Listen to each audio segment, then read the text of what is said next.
will listen by delayed broadcast, we also appreciate you as well. It's always a pleasure to be with you. And I believe we have the live broadcast up and running now. I mean, this simulcast going on Google Hangout, and I think everything's okay. I think I need to adjust the lighting here a little bit.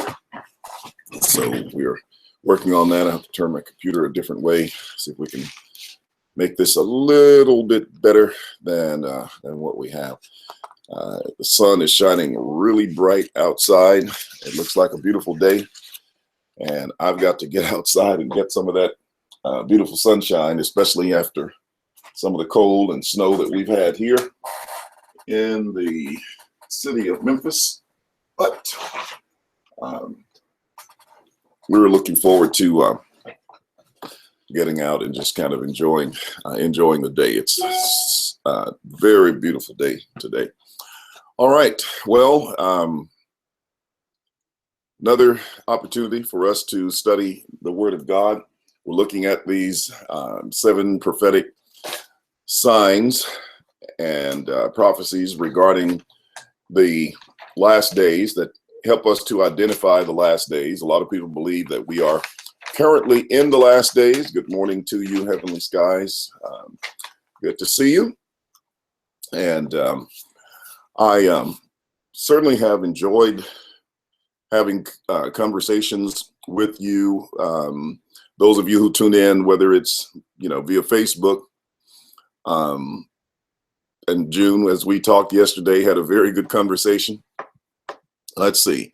The link I didn't get. I looked for it, and I have to look to see which email address you may have sent that to, but I don't recall seeing it. I looked for it, and I don't know if you sent it to my Facebook page, but I haven't discovered it yet. So I will look again, especially since it's confirmed that you did send it, and I believe that you did. I just didn't find it, and I have several email addresses, so sometimes I have to check to see which one it has come to, but I will take a look. And because I'm interested in getting that information. I wanted to share something with you that I ran across. I wish I had it yesterday.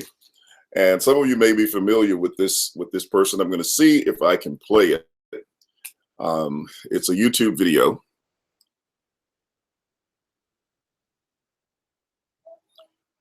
Oh, you're very welcome, Robert. But that is definitely the case. It looks, I mean, we've been taught all our lives that it was for his first coming.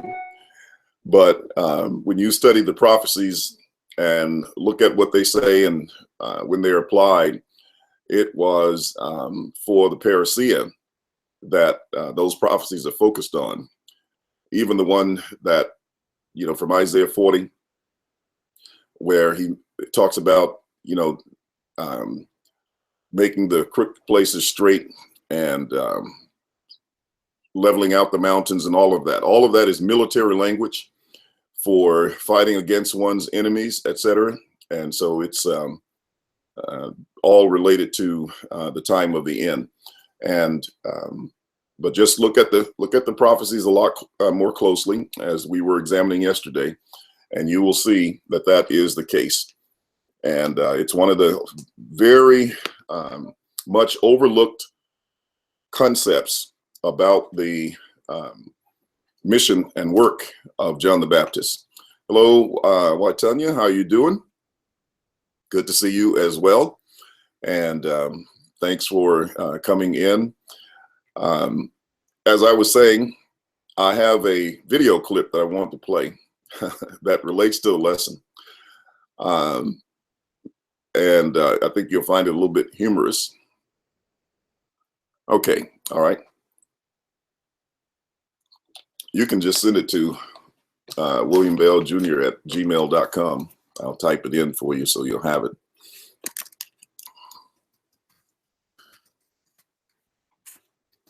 And I'll get it, but thanks for sending yours as well.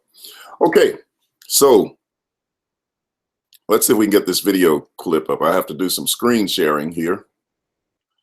And I'm going to take it and place it here, and let's see.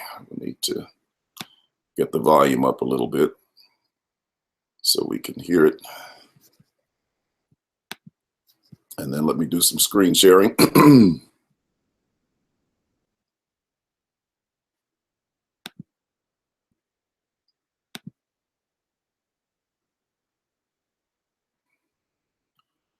Let's see. Don't know how this is going to work, but I don't see it in my window.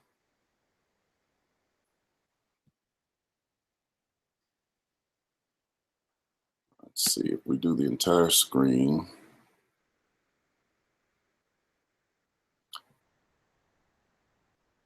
I don't think that's what I want to do. Let's see. I'm trying to make sure that I can get this clip out here for you. And if not, we just won't have to listen to it. But if it's an application, let's see, Google Hangouts, that's 1.5. Oh, here we go. I had to scroll down. There we go. Okay, now it makes sense to me.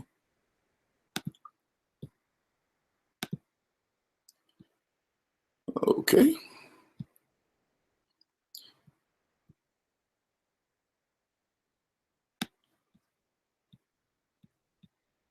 Let's try this.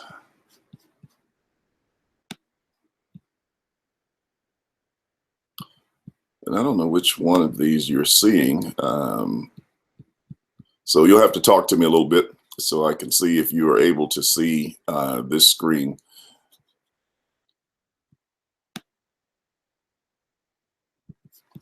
Now, can you see the screen that says Exploits TV, the YouTube video? Are you able to see this one?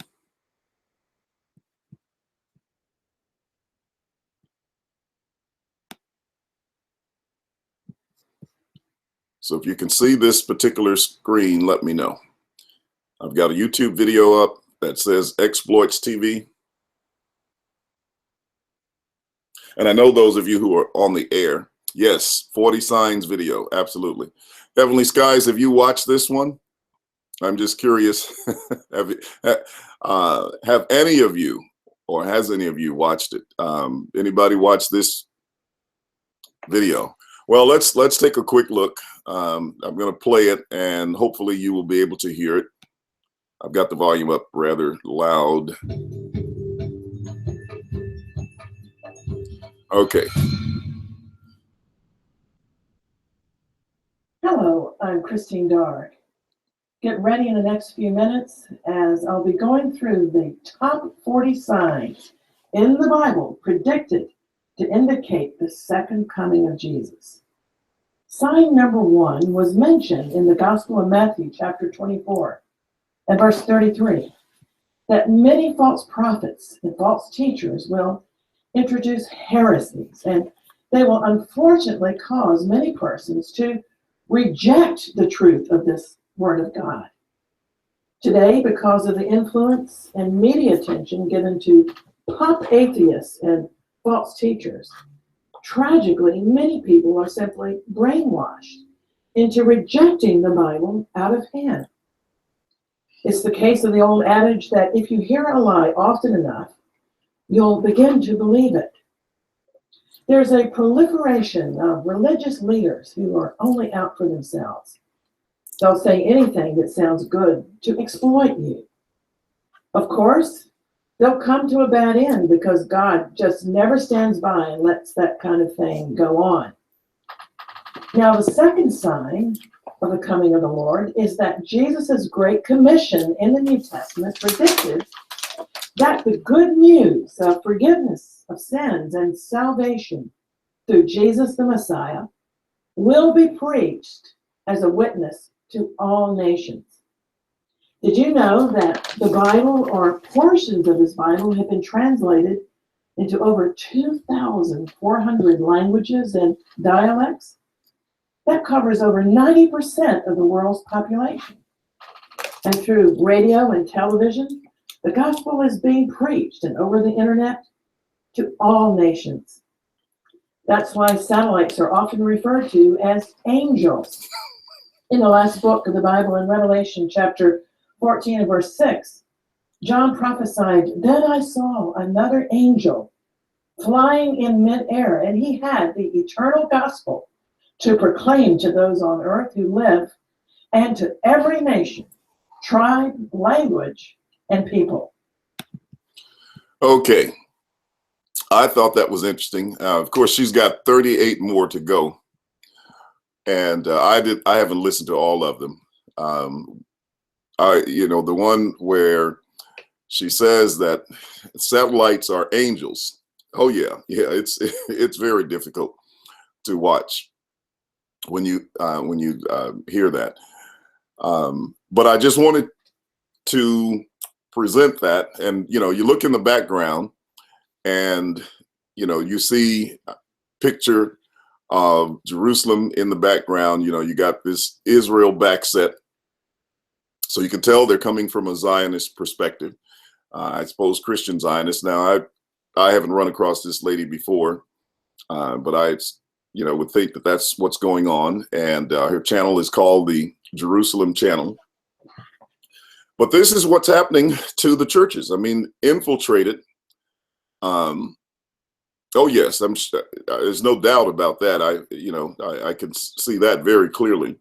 I mean, who else is going to, make that the backdrop of their videos if they weren't really supportive of Israel? But as you say, she's a financial supporter of Israel. But at any rate, this is what you have, and you have to think about this. And I, read this information that you don't only have people who are, you might say, Zionists, Christian Zionists, etc., or claiming to be Jews, Zionists, I should say, claiming to be Jews. But it's got to be the case that you have Zionists claiming to be Christians as well, which means that, or you can imagine, what's going on in some of these churches. And the information that they're getting, it's just absolutely amazing. But she talked about false teachers. You could make that one of the signs. It's certainly one that's in Matthew, and the Bible talks about it in the last days, that these false teachers would come. Let's see, I did everything but got my Bible this morning. Sorry, Paul, I didn't follow my list. But you have that as a sign. And and notice how shallow the support. She just makes the statements and then goes to the next as though it's true, and just makes this sweeping statement. Well, the Bible says, etc. But she doesn't give any proof of what she's talking about. She just makes the blanket statement, and people who have just a very shallow knowledge of the Bible, you hear that and you say, yeah, I've read that in the Bible, so that must be true. Oh, cool. But did you notice how many views she has? And I find that interesting too, that these people can be saying nothing for the most part, and their videos get hundreds of thousands of views. Then you have other videos that get a few hundred views. I've even done some videos where some people have made comments and wondered why they didn't get, 100,000 views based on what's there. And I know people have got to be watching these videos. I'm not saying I'm that interesting a guy to listen to, but at the same time, for what information is out there, oh yes, anything from that perspective gets a ton of views, and it's just just amazing. Which is why we have to continue to do Oh, her program is on Christian television in the UK. You know, I've thought about doing some TV work myself. I had started to check into it to see what it would take to get on a local channel. You know, I used to be like I was telling June on yesterday, I think when I first got on YouTube, I was a little hesitant to do it. I think I was one of the first. You know, I encouraged Don to get on. Took him a while before he got on, but I was thinking about it, and I said, you know, well, I see all of these, you know, just kind of crazy people on television. Absolutely, that's exactly what it is. And I said, well, you know, why not consider that? But I'll look into it and see if there's some economical way to do it. Maybe not now, but down the road, because, you know, we need to continue to share this message and expose the error everywhere we can possibly find. And, you know, a lot of people find themselves glued to television sets all the time. But you have in 1 Timothy 4 and also in 2 Timothy 3 prophecies regarding the last days and false teachers. And so, and of course, you got the the prophecy in 2 Peter chapter 2. Now here's one. You know, she's projecting this, and I know all of you know this, but there are other people out there who might stumble across this video who know her and will not understand how she has, you know, taken this gigantic leap of logic and skipped all the way out of the Bible from the 1st century down to the 21st century to teach that the false teachers are a sign of an imminent end. Well, if that were the case, she would be one of them, if it were future today.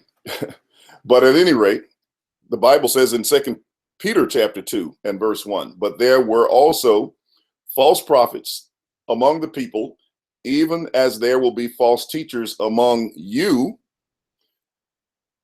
taking the audience relevance point of view or perspective, who will secretly bring in destructive heresies, even denying the Lord who bought them, and bring on themselves swift destruction. Now here's Peter telling a 1st century audience, as there were false prophets among the people of old, he says, there would likewise be false prophets among you. And many would follow their destructive ways, because of whom the way of truth will be blasphemed. By covetousness, they will exploit you with deceptive words. And I think she had a title up there called Exploit TV, of all things. And I thought to myself, yeah, it is quite a bit of exploitation that's going on there. By covetousness, they will exploit you with deceptive words for a long time. Now, remember, I think, you know, as I said, I teach this stuff so much, I have to remember when and what.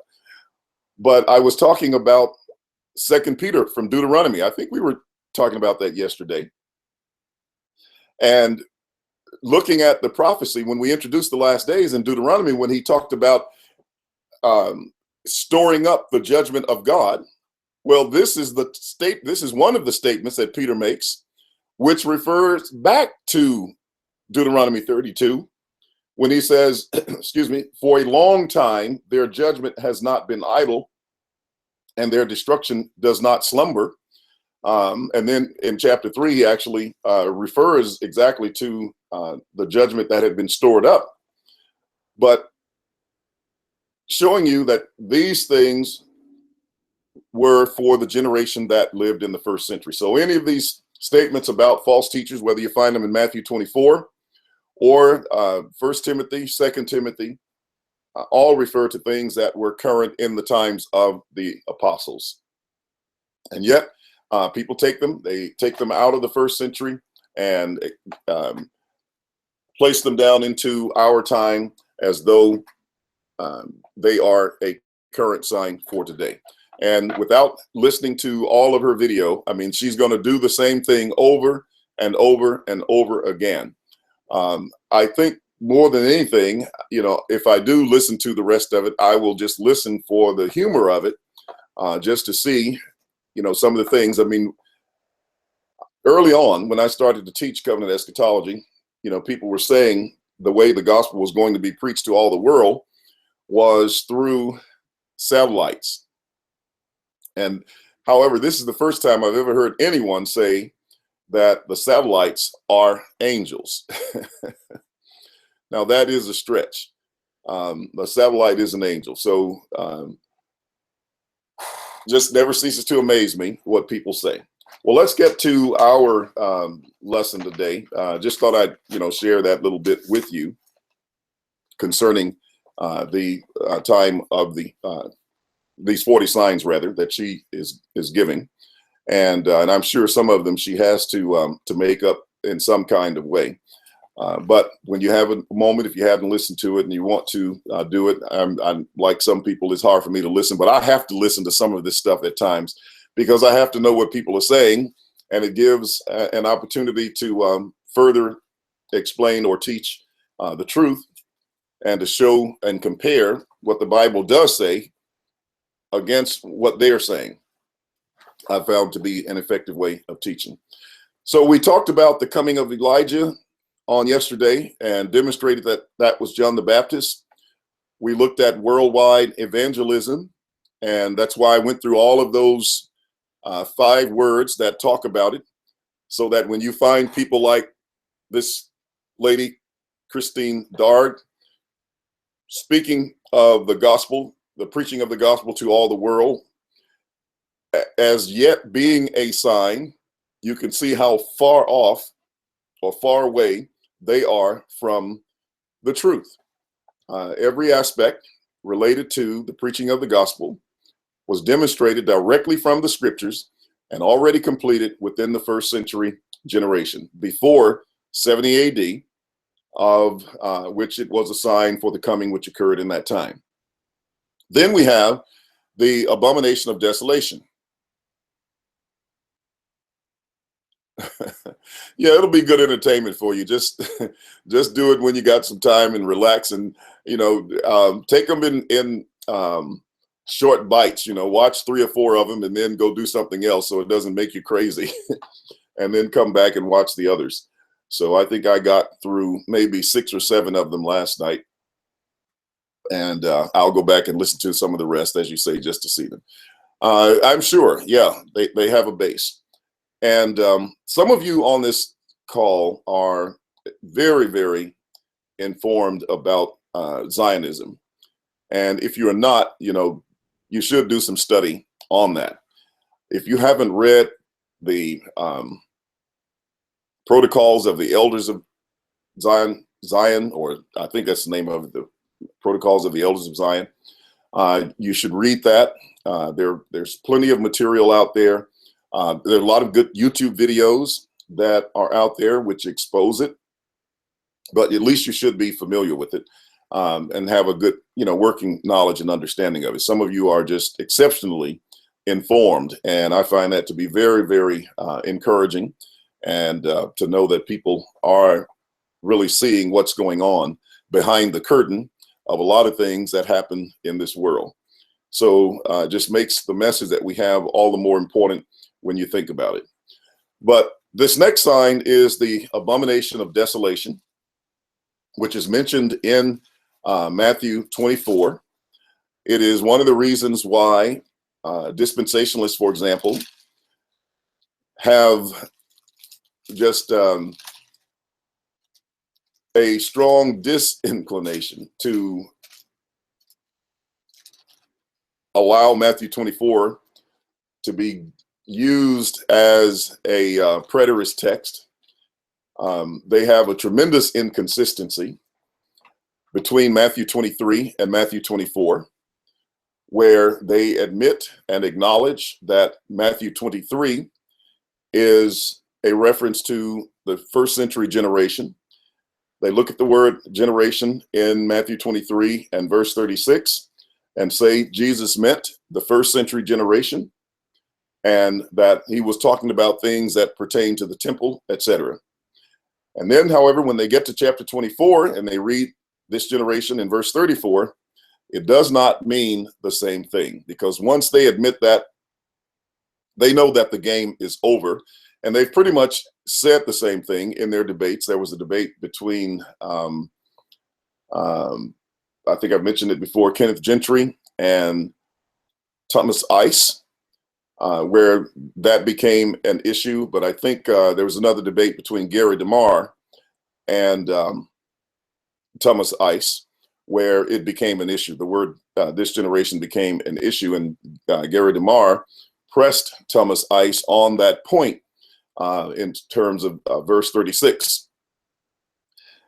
Don, I'm sure, did the same thing in their debate with him. I just can't remember going over it, and I actually attended the debate.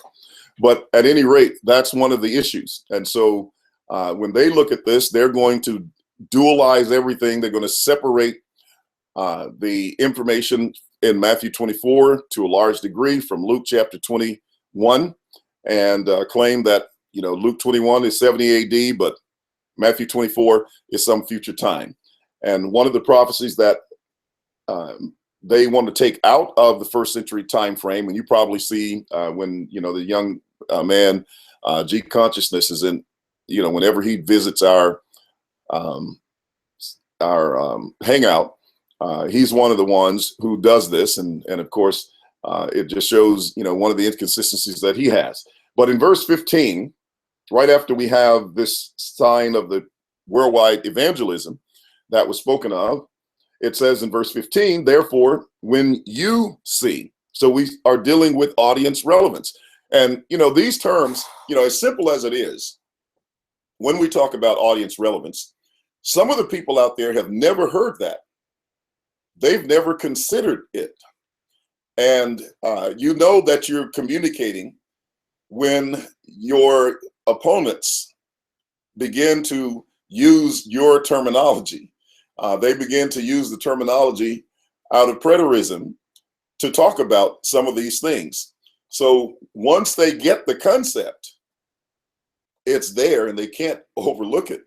And I've actually heard some of these dispensationalists use the term audience relevance when they're talking about things. And I know they picked that up from the preterists, because we've been the only ones who've been using that concept and that term, as far as I know. But I mean, it's just a basic hermeneutic principle of understanding the Bible, knowing who's speaking. You know, those are some of the first things that you're told, to understand who's speaking, to whom is the speaking done, and about whom or what are they speaking. Well, those are just three fundamental questions you want to answer when you're studying the Bible. And of course, you know, when you look at that and you see the word you, then you have to identify who is referred to when he says you. Well, that would be the people in the first century, and particularly, oh yes, who, when, where, all of the five questions of inquiry will definitely give you what you need to understand. And we're covering some of that on our How to Study the Bible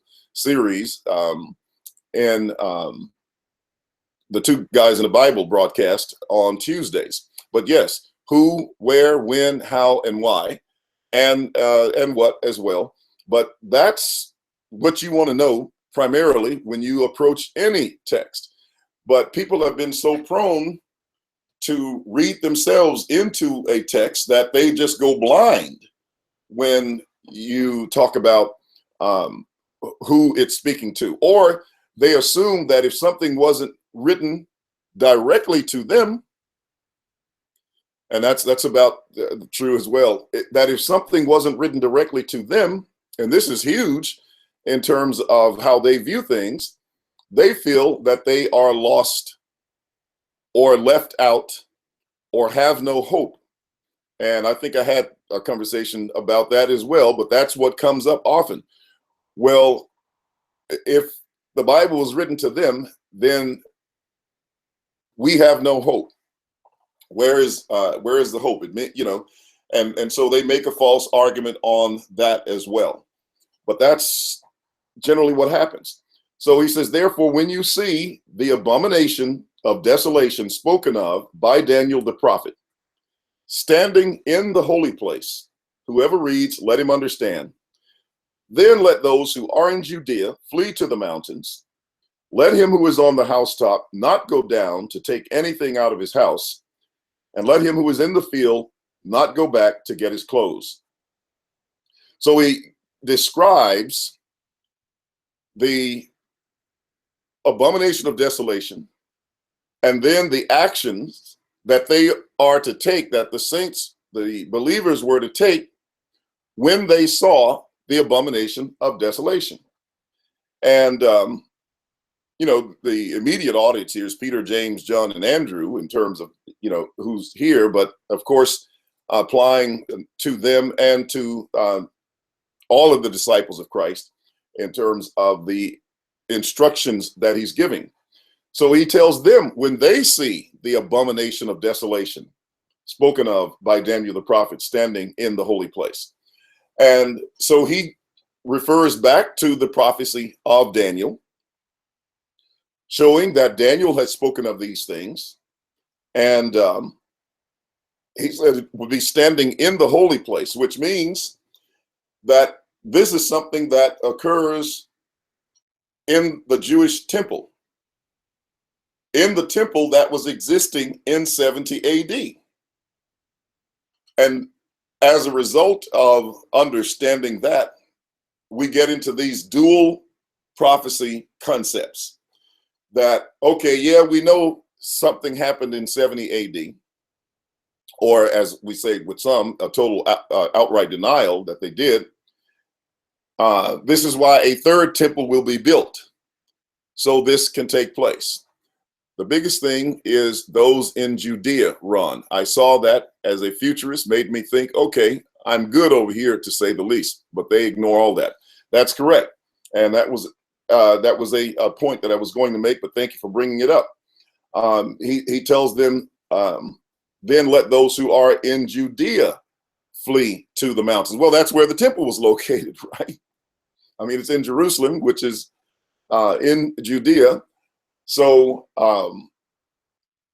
that's a very key point, that they would see this abomination of desolation. Now, a lot of people believe, and it doesn't, for the sake of the argument itself, in terms of the actual time frame, it doesn't matter as much. I do think it matters. But, you know, some people will say, well, the abomination of desolation was the Romans. But I tend to think that the abomination of desolation was something caused by Israel. And one of the reasons for that is Israel was always responsible for the abominations that were created or committed in the temple, or among them that created that became the cause for their destruction. When you look in Ezekiel, for example, you have a similar situation to what's being described here. If you turn to Ezekiel chapter 8, and we'll read a few points from Ezekiel 8.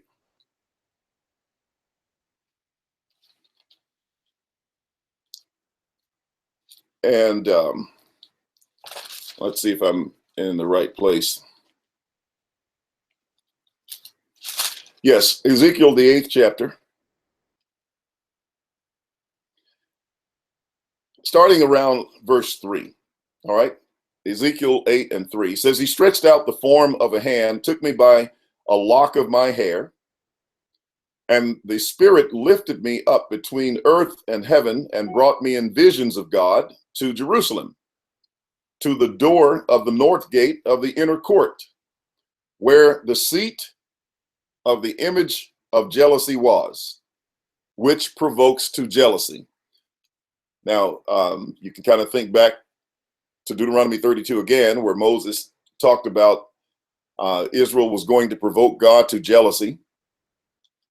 That's not the ultimate fulfillment of it, but that is one example of the fulfillment. As I was speaking yesterday, you can find this in reference to the Assyrian invasion. You can find it with the Babylonian invasion, etc. But he says, and behold, the glory of God, of the God of Israel, was there, like the vision that I saw in the plain.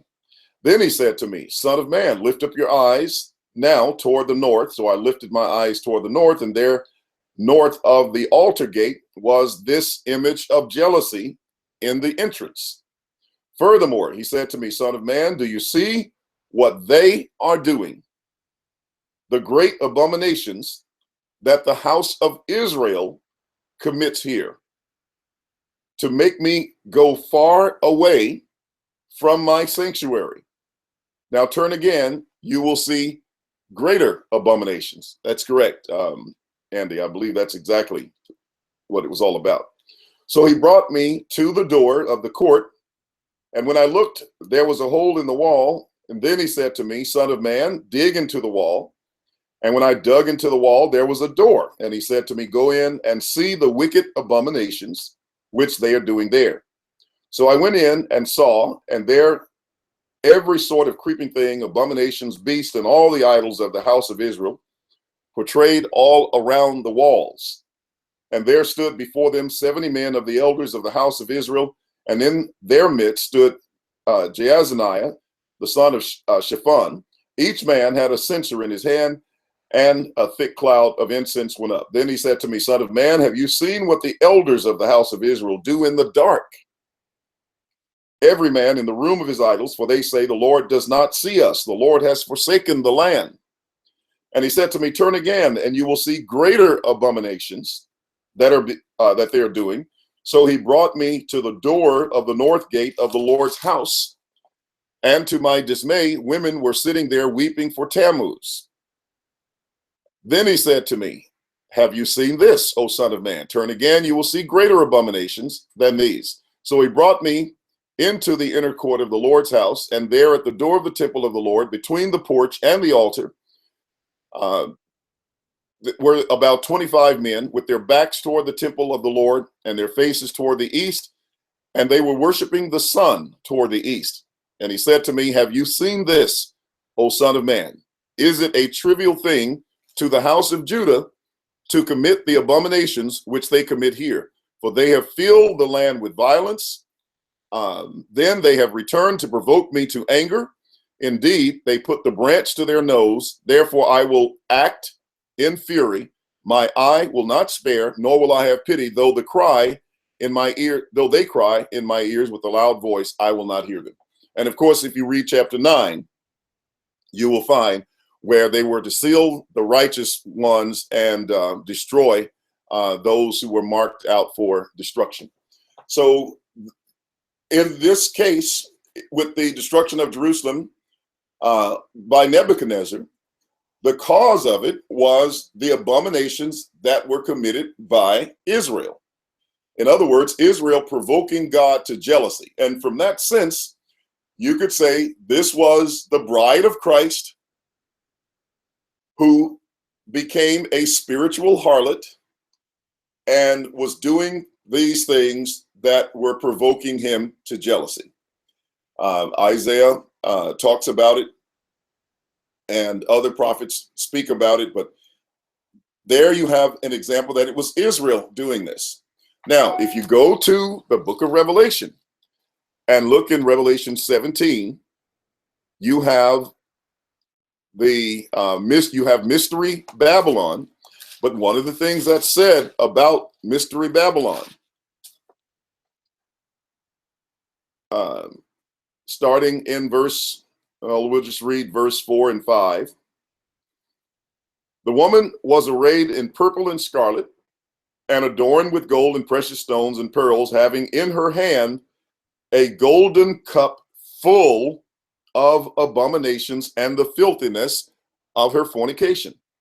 And on her forehead a name was written, Mystery, Babylon the Great, the mother of harlots, and of the abominations of the earth. Now, in further identification of this woman, he says, I saw the woman drunk with the blood of the saints and with the blood of the martyrs of Jesus. And when I saw her, I marveled with great amazement. Now, this will take you right back to Matthew 23, where we were starting on this, where Jesus is talking about those in his generation. But he says, because they shed the blood of the saints, that they were told to fill up the cup of their iniquity. Fill up this cup where you are continuing in the sins of your fathers who murdered the prophets. Behold, I'm going to send to you wise men, scribes, and prophets. Some of them you're going to persecute from city to city. You're going to crucify. You're going to scourge in your synagogues, that upon you may come all the righteous blood shed on the earth, from the blood of righteous Abel to the blood of Zechariah, son of Berechiah, whom you murdered between the temple and the altar. So not only were they going to be responsible because they were committing the same actions that their fathers had done, but he says, I'm going to send you these wise men, prophets, and scribes, and you're going to prove and demonstrate that you are the sons of those who murdered the prophets, because you're going to do the same thing that they did.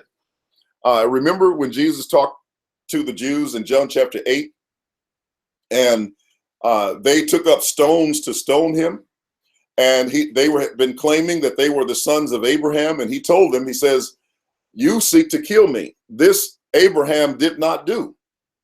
And they were proving that they were not children of Abraham because they were not doing the deeds of Abraham. He said, if Abraham were your father, you would do the deeds of Abraham. You're trying to stone me. Abraham didn't do that. Well, in like manner, they were doing the deeds of their fathers because they were going to stone some of the disciples. They were going to crucify them and persecute them from city to city, which were actions that Abraham did not take against God or his people. Abraham was a defender of the people of God, whereas these were those who were destroyers of them. And so the mother of harlots here, of course, is Jerusalem. So that tells you that they were committing abominations, and this is why they were being judged. Revelation 11 and verse 8, when he talks about the great city, which spiritually is called Sodom and Egypt, where also our Lord was crucified. So that identifies Jerusalem as the one who committed these abominations. And of course, as Andy has already indicated, these zealots who were in Jerusalem, who profaned the temple, who were slaying people in the temple, they even tried to persuade them against doing it. And they still did these atrocious acts in the temple, and just had blood, and violence all over the place, committing these abominations. And it was for those reasons and others that God brought this tremendous judgment against the Jews. So the abomination of desolation is one of those signs. It took place in connection with the temple that was then existing in Jerusalem. So you cannot talk about a temple. We don't have the setting for the fulfillment of the abomination of desolation today to take place in the most holy place or in the holy place. You do not have that temple existing today. And this is why they're saying we got to have another temple. See, their end time program cannot take place because you don't have all the props, if you please. You don't have everything to make that happen. You don't have the historical setting and time frame for these things to occur. You don't have the temple. You don't have first century Israel. You don't have a possibility for the abomination of desolation to be committed in the temple, and you don't have the Roman Empire to send their armies to destroy them, to be used as agents of the wrath of God. This is why people are telling you the Roman Empire is coming back. The temple is going to be rebuilt. We got to reestablish the law and all of these things so we can do again what already happened in the Bible, or attempt to do it, because they cannot do it. But that's what's going on. And this is why we're talking about these signs, so you can see that these things were actually fulfilled in the first century. And it's not going to, as you say, they want history to repeat itself, but it's not going to repeat itself. There is just no way that it's going to happen. And that's what I was referring to on yesterday, when I said every time they think they have a scenario close to or similar, because they're not close. I mean, they try to, they will make things fit. If they get anything that appears to be like it might refer to a Bible prophecy, then they will do everything they can to embellish it, to fix it up, and say this is Bible prophecy.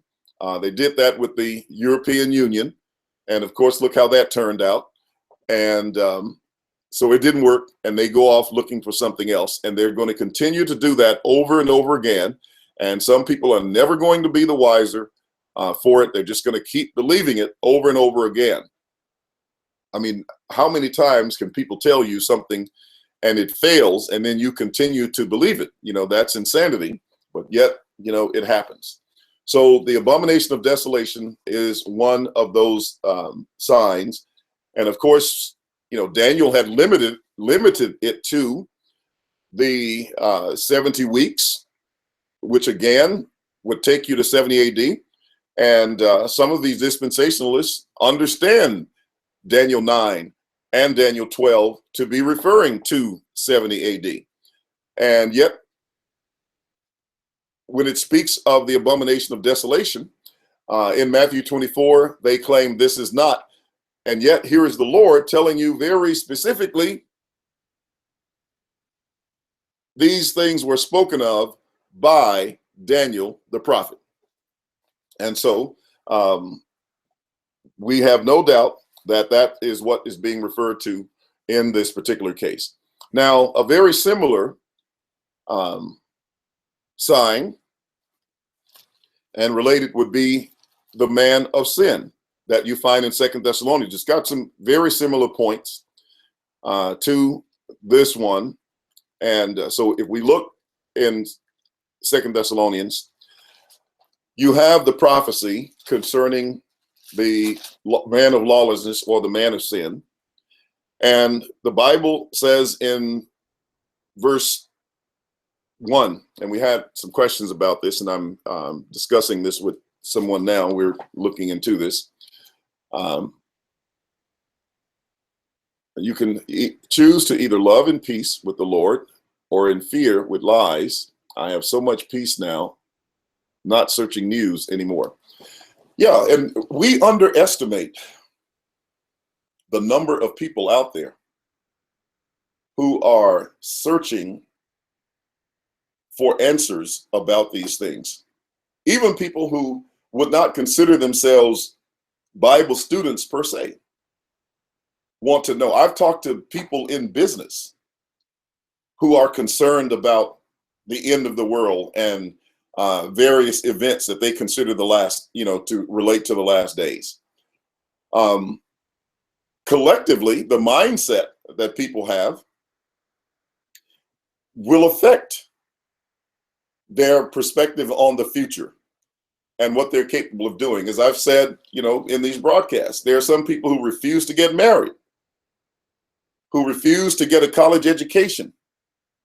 And I'm sure you've probably got some additional ideas. They refuse to study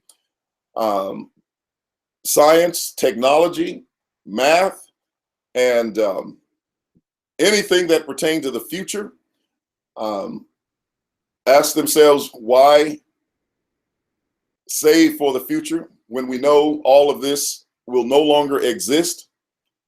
And so they're in a wait and see mode. They're in a hold mode. They have their lives on hold because they're waiting for the end to come. And it's affecting their long-term perspective. One dispensationalist admitted that he constantly watches the news and puts them into the scriptures. That's exactly what they do. That is their method of interpretation. That's their hermeneutic. Watch the news and then look for something. You could do a search online, which is what I did yesterday when I pulled in that comment, that website that we read a few comments from. I just went, because you're always going to find that you can just type in prophecy news, prophecy update, etc. And you're going to find someone using some current event to talk about the end time. They're doing it with this decision, this UN decision of not to support Israel in their ongoing settlements. They're making something out of it. And they're going to make an end time scenario based upon that. They're going to try to create something that if it persists, they're going to call it something and start, you know, this end time rant about it. All people have to do is just pay attention to this a little bit.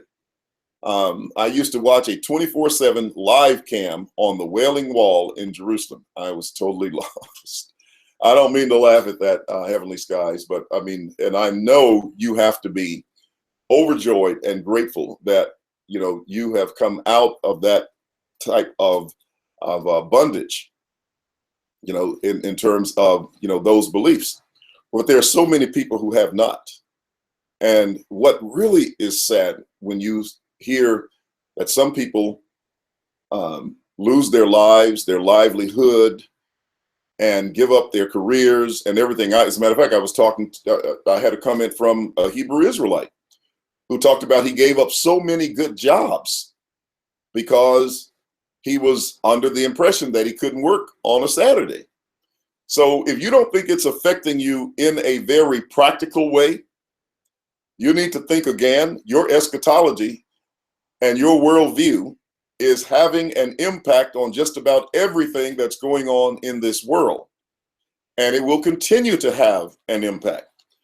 All the way from the government, you know, politics, their views about war, all of these things are related to these things. And, you know, you've had presidents that believe that they're actually fulfilling Bible prophecy. And people who believe that supporting, and this is what, you know, they're talking about these evangelicals who are in support of Israel. Look at how it has blinded them morally to just common human rights and decency. Israel above all else. They will support the gay agenda, murder, theft, you name it, all in the name of Israel. Things that if they were talking to the average person, they would abhor. But when you put Israel in the picture, you overlook all of that. It's like you cover your eyes with blindness, and all of that goes as the will of God. I work with the Jehovah's Witness who says that she won't have children because Jesus said, woe to those who are nursing children in those days. Wow. And I'm sure, you know, there are probably all kinds of weird stories out there like that people have themselves trapped in bondage because of these eschatological views that affect their personal lives, their business lives, their social lives, their financial lives, and their political lives. I mean, you know, it's just pervasive, which shows you how important this is. And we don't know a lot of times what people are being delivered from when they come into the knowledge of these truths. As you know, I mean, like we couldn't know what happened to Heavenly Skies. We couldn't understand that. We couldn't understand what people are going through and what they're believing, what they have given up in their lives as a result of following some of these cultic-like views. But that's what's going on. And so it's very important. And for people who kind of sit on the sidelines, you keep wondering, should you, you know, you become an accomplice in that. If you're hesitating and waiting, these people need to be delivered. They need some help. They need someone to show them the way. And so that's why it's important for all of us to teach and share information. You know, if you, that's why we're doing the videos. You know, how much time does it take to copy a link of a video that you might think is applicable and then share it and say, hey, watch this and see, you know, and just continue to share it. I was looking at our, you know, I tell you, I occasionally promote these videos on YouTube. And so we were up to almost 2,000, and now the number is over 4,000, and it's still growing. So I try to do a little bit of promotion so that it reaches people that I may not ever have an opportunity. They may never come into a hangout, or they may be in listening as a result of having seen some of those things. I know I get direct responses from them all the time that they have shared the video, they like the video, etc. So they are watching them, and apparently some changes are being made. So let's see.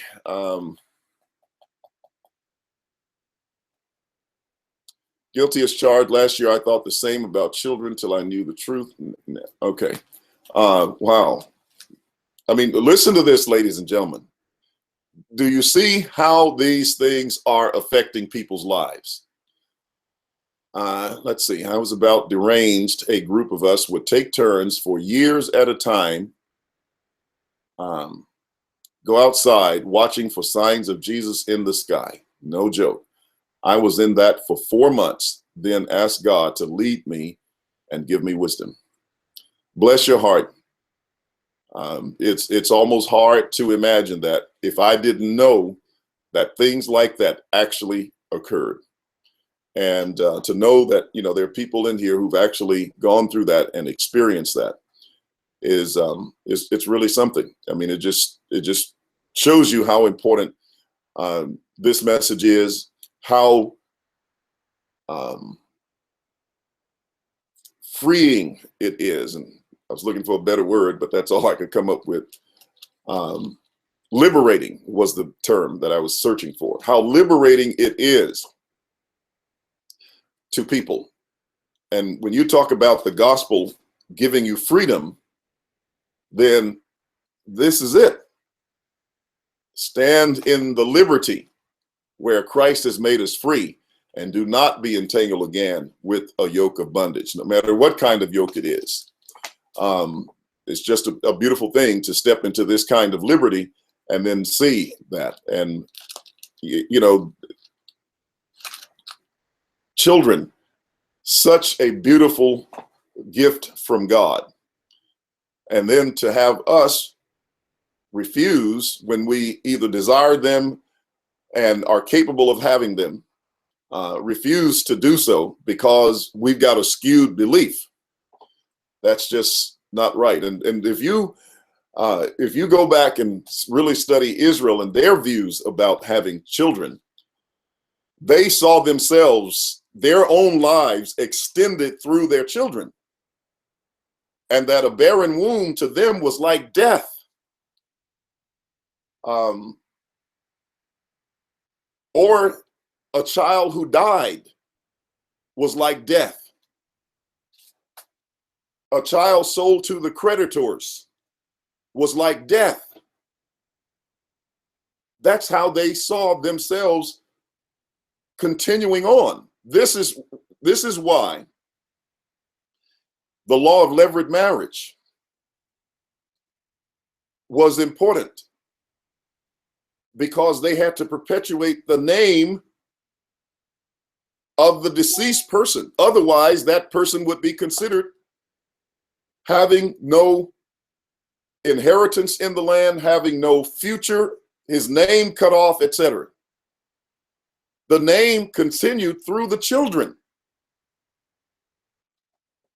Very important concepts in resurrection, that our over focus on a body coming out of the ground just hides us from seeing what was involved in Israel.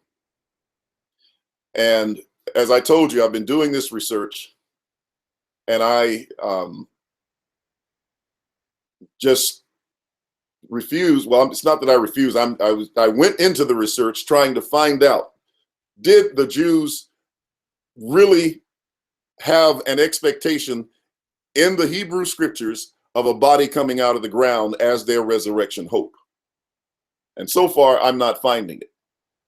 I told you the other day that Holger called me. I think I mentioned it to you. I might have mentioned it to some others that I was talking to.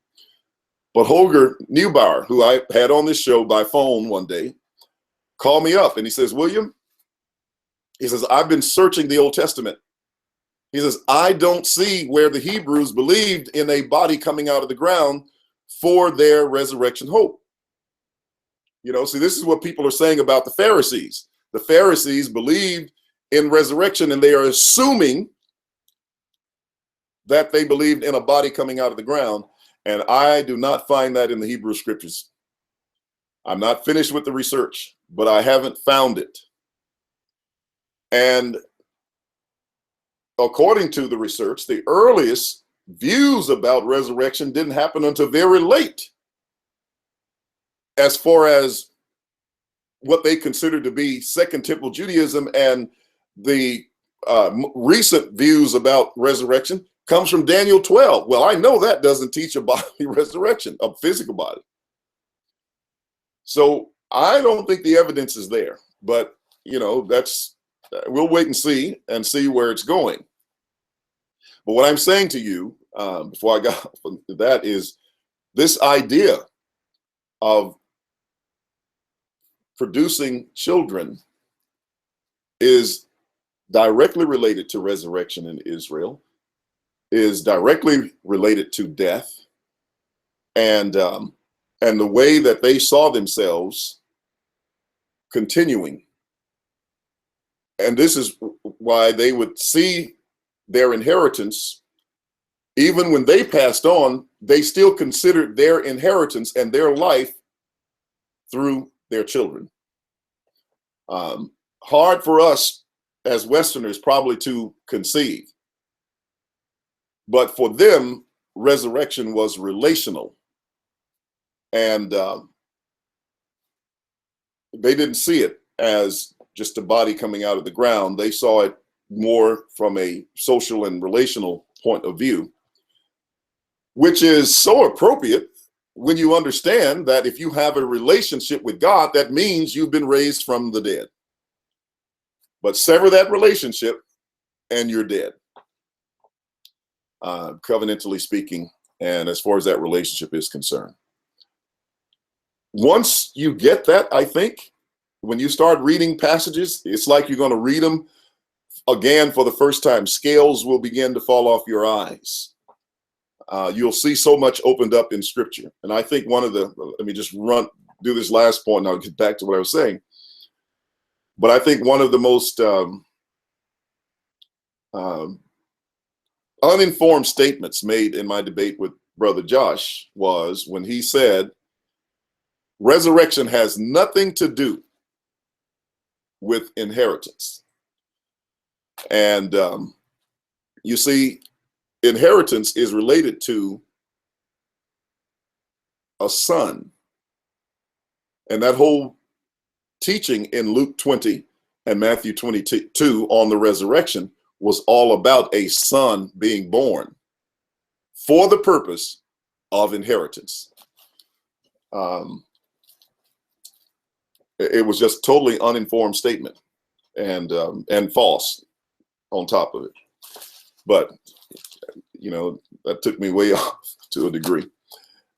But yeah, this is real stuff. This is real, and it's affecting lives in ways that we don't even know, because I didn't know some of the things that you're saying right here in terms of how it affected you. If it's the truth of God and the wisdom of God, and it is, then it has to have all kinds of beautiful blessings encouched in it. And when we fail to understand it, then that means that we are losing out on all of those blessings. Let's see, in first century Judea, there was a high rate of child mortality, which is why children were so important. Okay, that's true too. Child mortality was one of the issues, but you know, barren wombs was another. We know that from early on. You know, and wait until you see the connections between the individuals and the nation. When you start seeing Sarah and her barren womb, Rachel and her barren womb, Hannah and her barren womb, and begin to look at all of that in connection with the big picture of eschatology, it's absolutely amazing. I almost can't wait to get into the material, but I got to finish the research and start to put it together where it makes where I can make it make sense to other people. or explain it in a way that it makes sense. Just absolutely important. Okay, regarding how to study, we were taught to get who is talking, who is being talked to, get the full context, etc. We were taught to get the background, etc. That's correct. But go ahead, Paul. I'm listening for that. You got me on a cliffhanger now.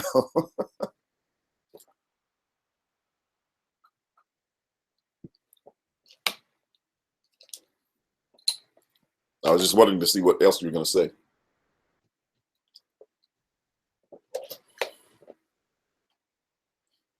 Okay, so that's very, very key to study all of those things.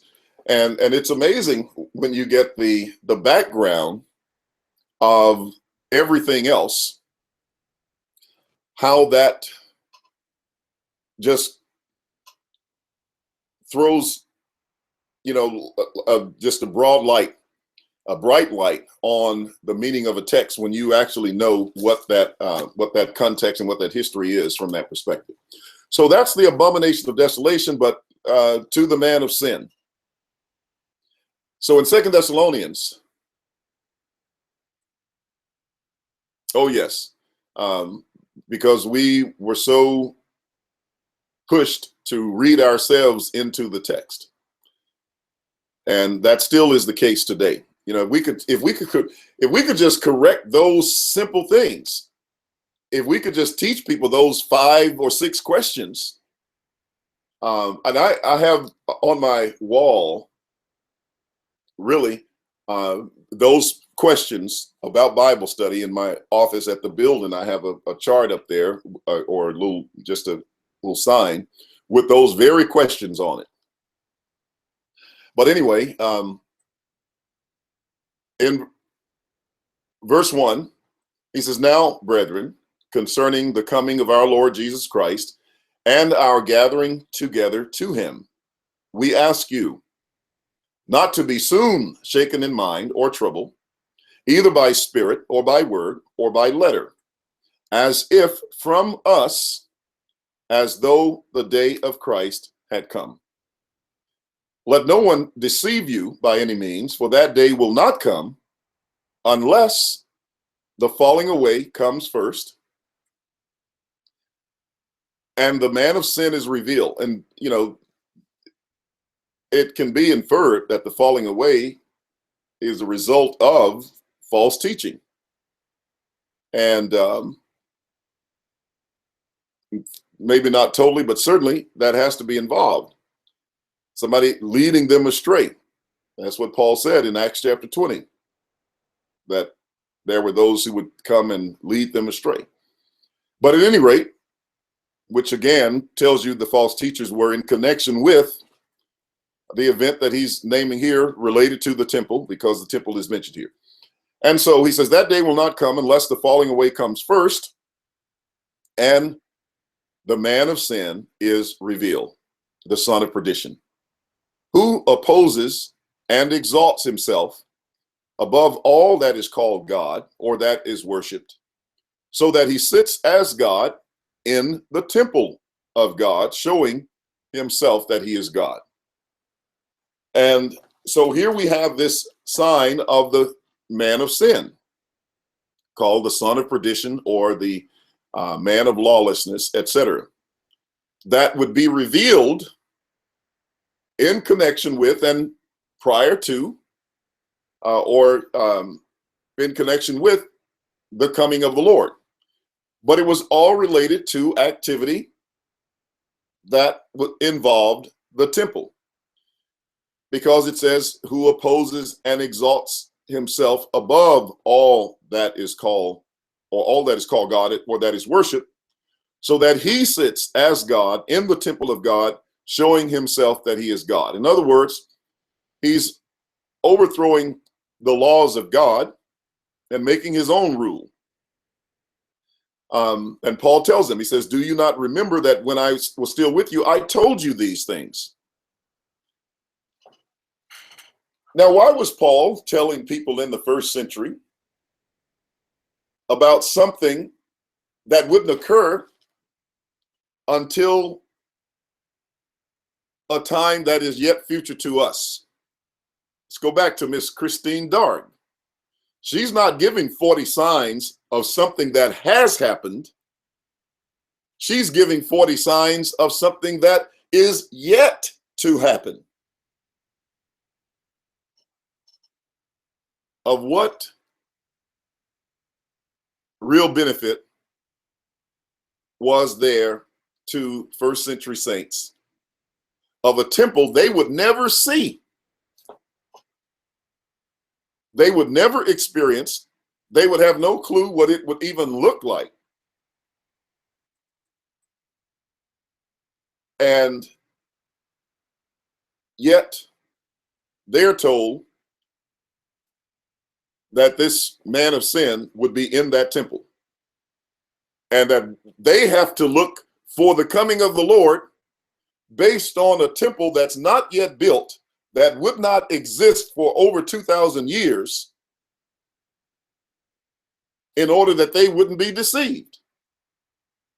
How much sense does that make? Let's see.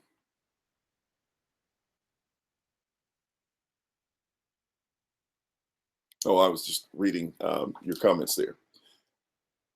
So this is the problem we've got going on. This is what people are not thinking about.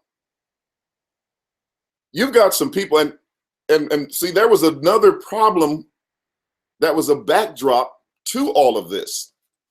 These people were being persecuted. Their lives were being threatened. Their homes were being threatened. Their jobs were being threatened. Families being threatened. All of this at the very time that this takes place. If you go and read from the first chapter of 2 Thessalonians, Paul said in verse 4 and following, so that we ourselves boast of you among the churches of God for your patience and faith. The word patience carries the idea of laboring under trial. It's not just waiting on something.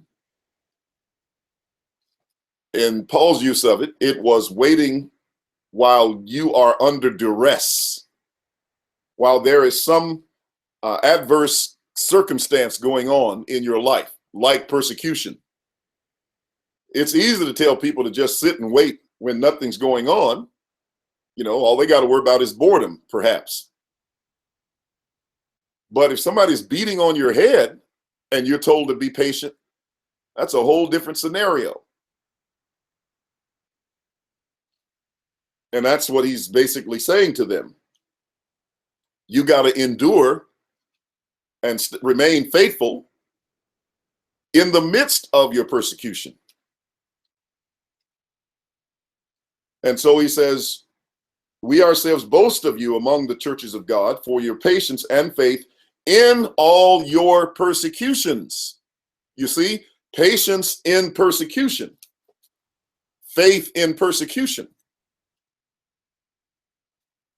and tribulations that you endure, which is manifest evidence of the righteous judgment of God, that you may be counted worthy of the kingdom of God, for which you also suffer. Since it is a righteous thing with God to repay with tribulation those who trouble you. Notice, God was going to repay the very ones who were persecuting the church. But now, what if that judgment has not occurred? Did Paul lie to them through the inspiration of the Spirit and tell them, you're being beat on today, but we're going to deliver you in 2017 now? Weren't we supposed to have an end of the world back at the end of 2016? I thought I remembered somebody saying that. Anyway, it goes on and on and on and on.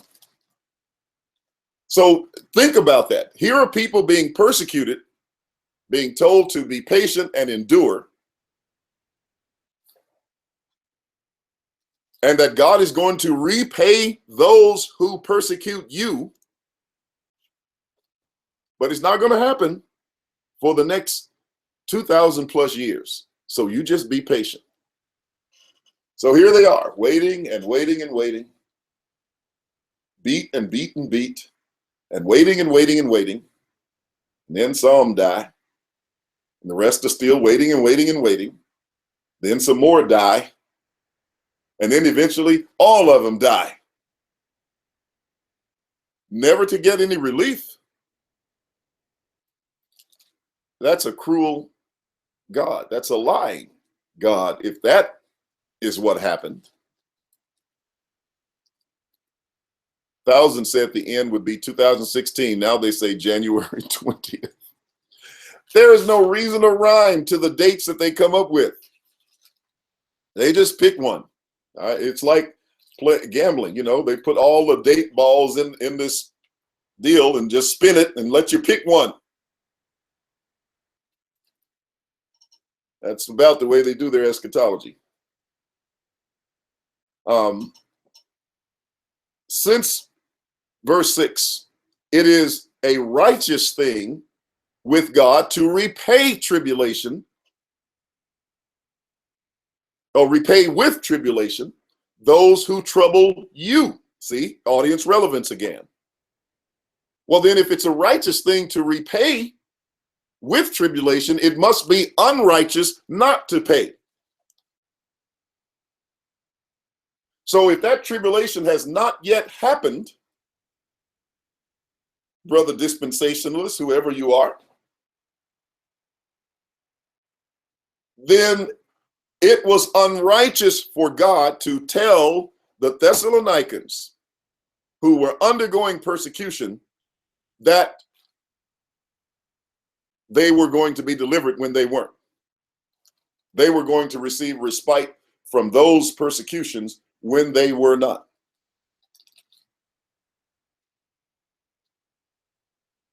See, that's what happens when we try to put the tribulation off in the future.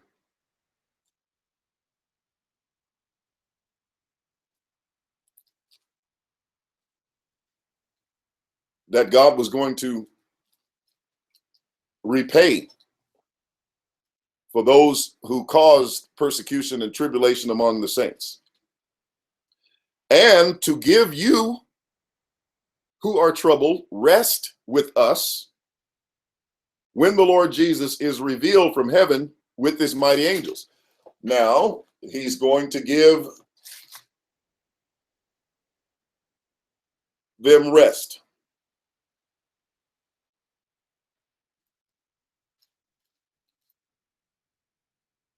Those who were being troubled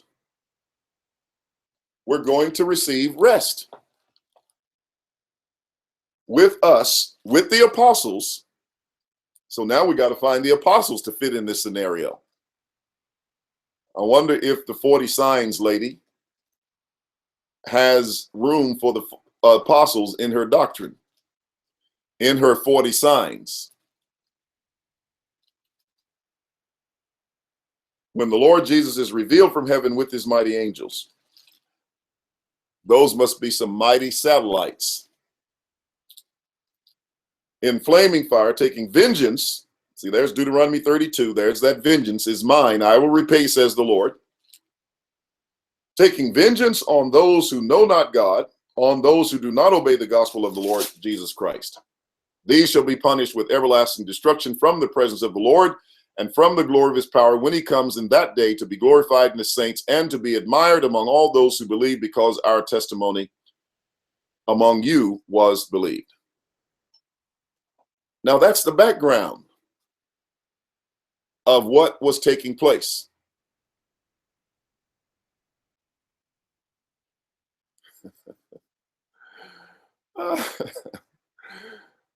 Tribulation today for most is kissing their remote or phone and blaming it on the devil. That's good. All right.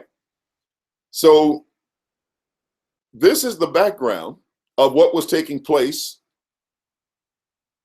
during this time of the mystery of lawlessness. and the reason why God was going to destroy him with the brightness of his coming. But we have to keep that in its historical setting, in its historical context. And you have to read it from the perspective of audience relevance. To whom was that originally written? The text will not make sense, and you will have God becoming an unrighteous God. You will have people dead for thousands of years who got no relief in their lifetime, but were deceived into thinking they would. And if they did get relief, then that's telling you that was when the coming of the Lord was fulfilled. But this point on this lawless one, it was a sign for them in their day. He would sit in the temple, the one that existed at that time, and show himself to be God. And I believe that that was a Jewish power, and pretty much akin to the Zealots that committed this. Some people say it was the high priest. I'm slow to say that it was a single man. I know it says the man of lawlessness, but every time the Bible uses man, it doesn't use it in a individual sense. It can use it in a corporate sense. And so the man of sin could be opposite to the one new man, ultimately being Christ. So if you say summed up in the high priest, I could see that, but I would still think that it's more than just an individual. And if you go back to Daniel, I hesitate to say that it could have been a Caesar. I don't think it was a Roman individual at all. I think it was Jewish,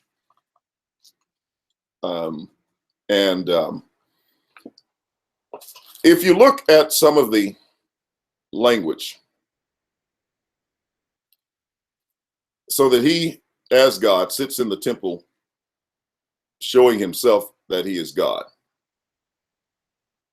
I don't think that that fits. And then it says that in verse 9, the coming of the lawless one is according to the working of Satan with all power, signs, and lying wonders. I think that's describing someone or some entity within Israel. Now, let's look at something from Daniel chapter 7 for a moment. In Daniel 7, you have what is called the little horn, which clearly is not the Roman Empire. It rises up among the Roman Empire, but it is not the Roman Empire. Daniel 7, let's turn to around verses 7 and 8. All right, after he's seen these three beasts, which actually correspond to the metallic image of chapter 2. I think Daniel 7 is nothing but a recapitulation of Daniel 2. They both teach exactly the same thing. One just does it under a metal image in the image of a man, and the other does it with beasts. But notice in verse 7, after this, meaning after he saw the lion, which was Nebuchadnezzar, the bear, Medo-Persia, and the leopard, Greece. He says, after this in the night, visions, and behold, a fourth beast. Well, I take the fourth beast as Rome.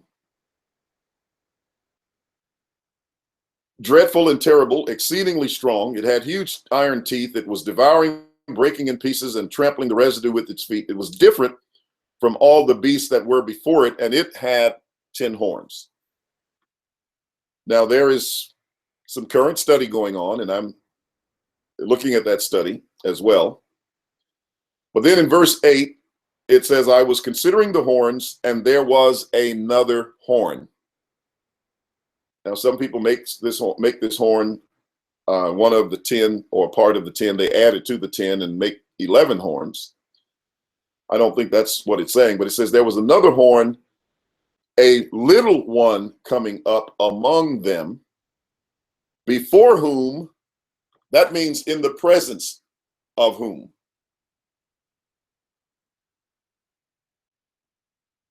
Three of the first horns were plucked out by the roots. So you had the 10 horns and those 3 horns. The 10 horns were made up a composite beast. But then you have those 3 individual horns, and it says, in the presence of whom 3 of the first horns were plucked out by the roots, which means they were totally removed. And there in this horn were eyes like the eyes of a man, and a mouth speaking pompous words. Now, he watches till the thrones were put in place. But I'm going to skip that for a moment and go down to verse 21. Well, let's pick it back up at verse 17. The great beasts which are 4 kings which arise out of the earth, but the saints of the Most High shall receive the kingdom and possess the kingdom forever, even forever and ever. Then I wish to know the truth of the 4th beast, which was different from all the others, exceedingly dreadful, with its teeth of iron, its nails of bronze, which devoured, broke in pieces, and trampled the residue with its feet, and the 10 horns that were on its head, before which 3 fell. So the 3 are different from the 10 horns. They fell, but the 10 horns are still intact. Namely, that horn, which had eyes and a mouth which spoke pompous words, whose appearance was greater than his fellows. I was watching, and the same horn, that's that little horn, was making war against the saints and prevailing against them until the Ancient of Days came. So whomever this little horn was, he was making war against the saints and prevailed against the saints until the Ancient of Days came and a judgment was made in favor of the saints of the Most High, and the time came for the saints to possess the kingdom. Now, look in verse 25.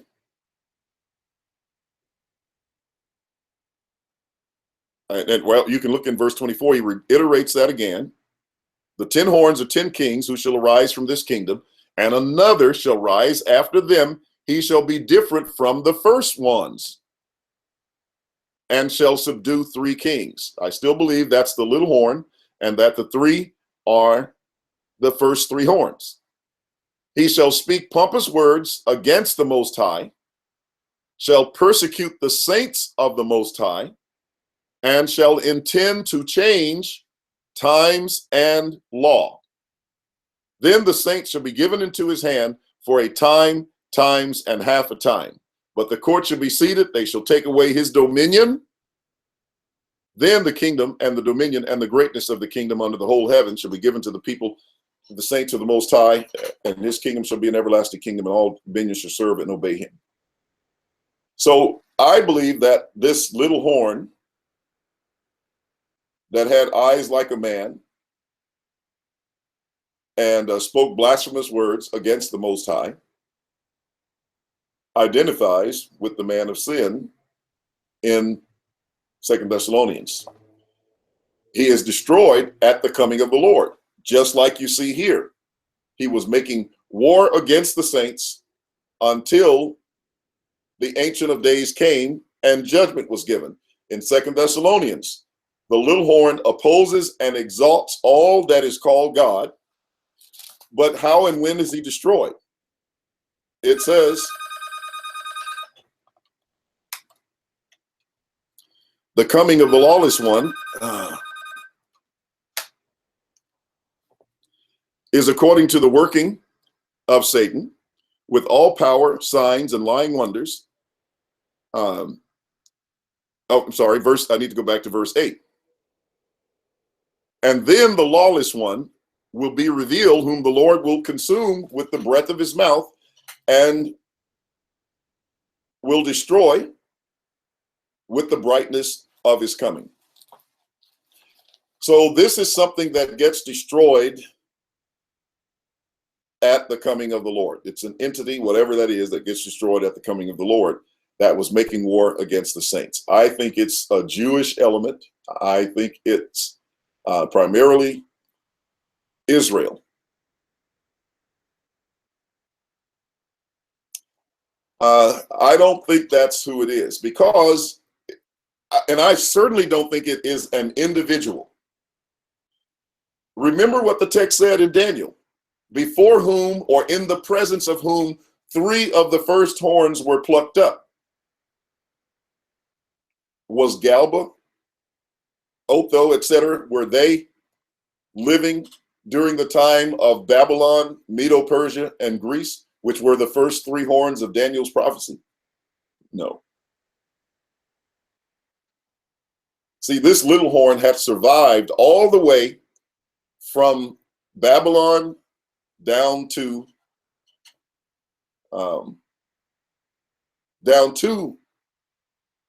70 AD, the Roman Empire. Well, what other entity did that? What man did that? You can't put a man, you can't put a human individual in that position. This is not something that came about in the 1st century. This was something that was existing prior to that time.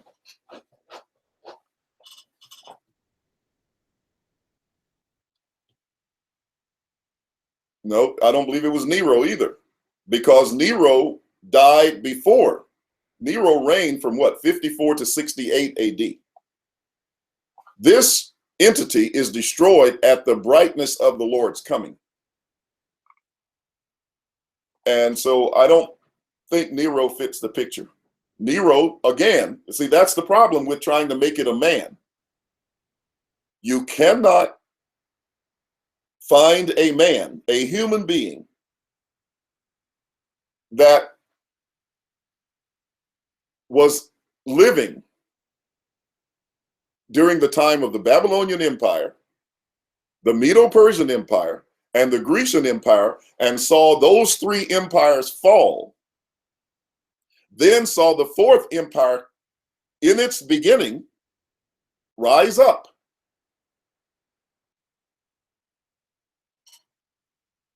A man will not work. An individual just doesn't work. So you've got to find some entity, something that had an existence all the way from that time, saw all those 3 kingdoms fall, saw the Roman Empire begin, and yet was in existence, persecuting the saints, and then gets destroyed at the coming of the Lord. The only thing I know, the only entity I know that fits that bill was Israel. That little kingdom, Israel. I agree with you, Heavenly Skies.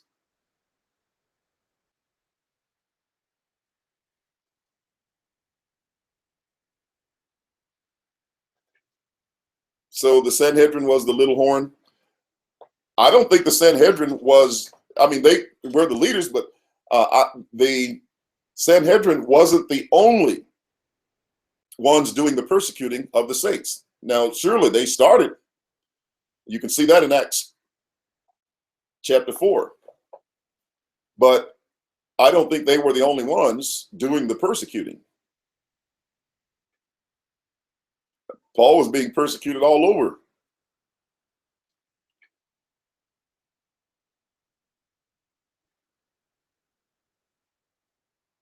Yeah, that's a good point. Sun, moon, and stars.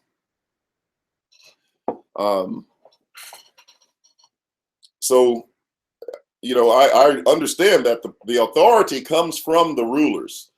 I mean, look at what Paul did.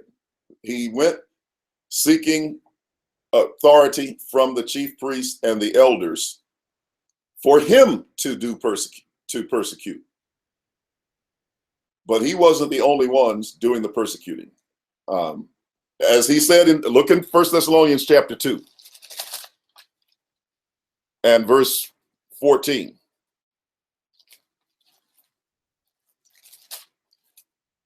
And notice what the text says. And I know you're familiar with this, but I'm just going to read it since it's a point of discussion. For you, brethren, became imitators of the churches of God, which are in Judea in Christ Jesus. For you also suffered the same things from your own countrymen, just as they did from the Judeans, who killed both the Lord Jesus and their own prophets, and have persecuted us, and they do not please God, and are contrary to all men, forbidding us to speak to the Gentiles that they may be saved, so as always to fill up the measure of their sins, but wrath has come upon them to the uttermost. I don't think he's just talking about the Sanhedrin or just the priests. I think the leadership, of course, is culpable, but I think that he's dealing with the entire nation, ruled by them for sure. But that's my view on it, and I've stuck to it over the years. I've heard pretty much the Nero theory. I've heard the three, Caesar theory. Pretty much all of them, but none of them, in my opinion, meet the criteria of the text that said it had to be, that points out those first three horns fell before, or fell in the presence of this little horn. So what man could fit that? I mean, do you know how many years that is from Daniel down to Revelation, down to the coming of the Lord? That's 600 years. I don't think we can find a man to fit that time frame. And if you talk about the beginning of the Babylonian Empire, in that context and seeing them fall, that's just not possible to make it a man. So it's an entity. And the only thing I can see that fits would be Israel. They spoke blasphemous words. And that times and a half time is key as well. Study that out in the book of Revelation and in Daniel 12:7. That's a key indicator as well in terms of what happened there. Let me take a look real quick. It's you find that in chapter 11 and 12 and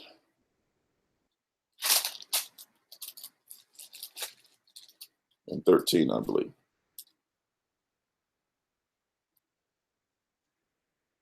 Now, take a look, for example, in Revelation 13 and verse 3.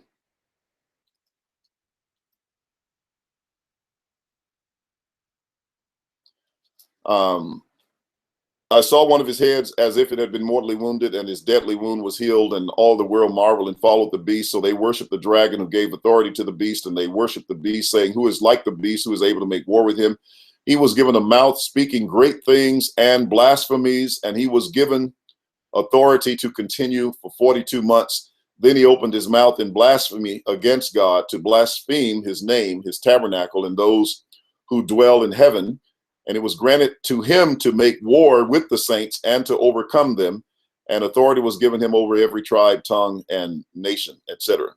I think that that language is similar to what we have in Daniel.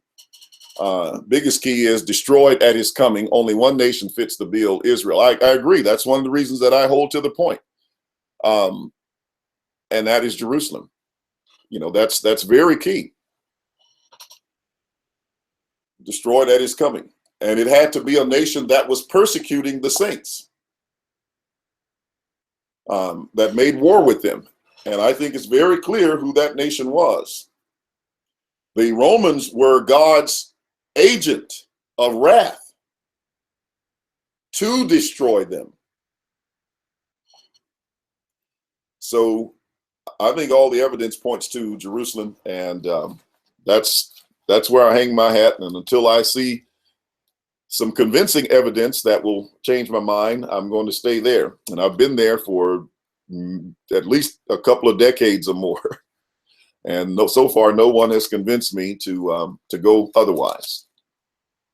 But those are my reasons for doing so. And I think if you consider the fact that it had to be some entity that was around and witnessed the fall of those three nations, the beginning of Rome, and at the same time existed until the coming of the Lord. And see, you certainly can't get a man living today. Let's go back to Christine Darg and her 40 signs. You cannot get a man who was in existence from that time and is still alive to this day. See, that'd even be a more far-fetched concept. It just doesn't make sense. But you'd have the same problem, just a shorter time period from the time of Daniel up until the destruction of Jerusalem. Okay, I always thought the 7 heads represented men or kings, horns represented individual men. As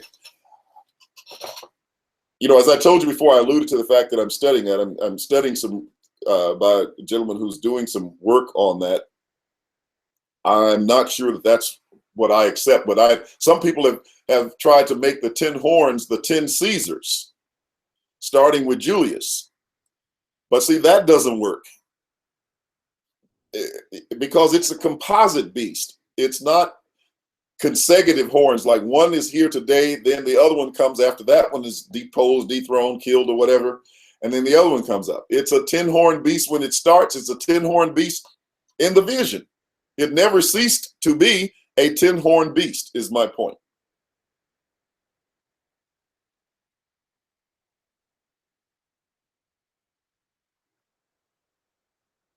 Oh yeah, I mean, and I'm well aware of the fact that Nero, for a time persecuted the Christians or blamed that fire on Christians, etc. So I'm well aware of that. But that's why I said his reign was 54 to 68 AD, and he just doesn't fit the bill because the persecution is still going on after that time, and it doesn't cease. No, this persecution from Jerusalem ceased after the Jews were destroyed and carried into captivity, killed with the sword. They weren't around persecuting the Christians from that point forward on the scale that they were. That can be challenged too, Simon. First of all, 666 it says it's the number of a man. The man of sin is a man.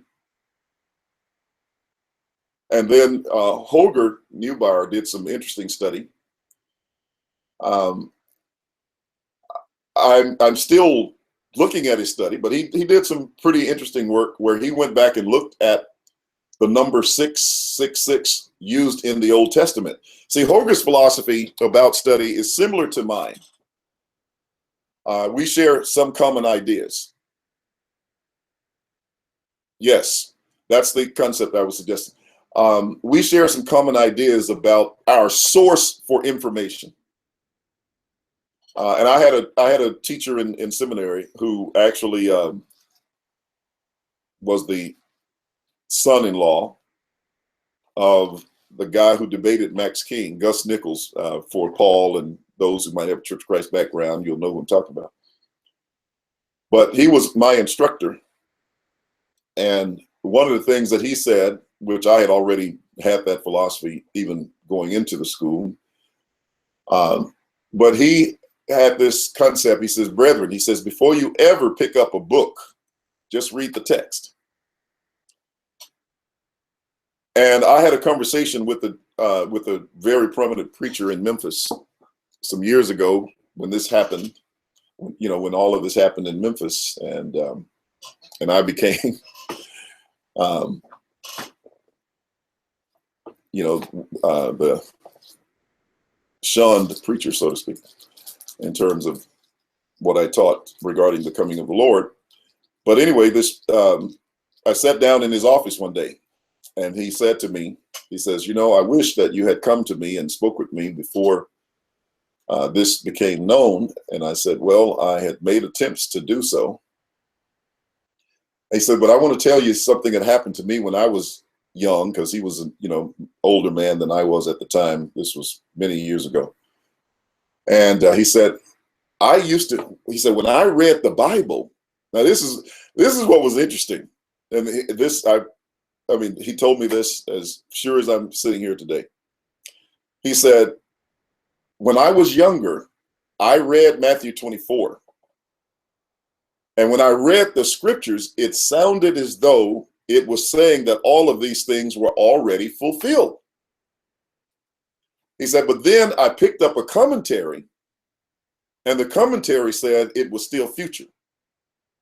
So I had to abandon that idea that it was already fulfilled.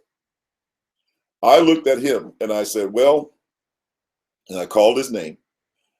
I said, unlike you, I did just the opposite. I read the commentary that said it was future.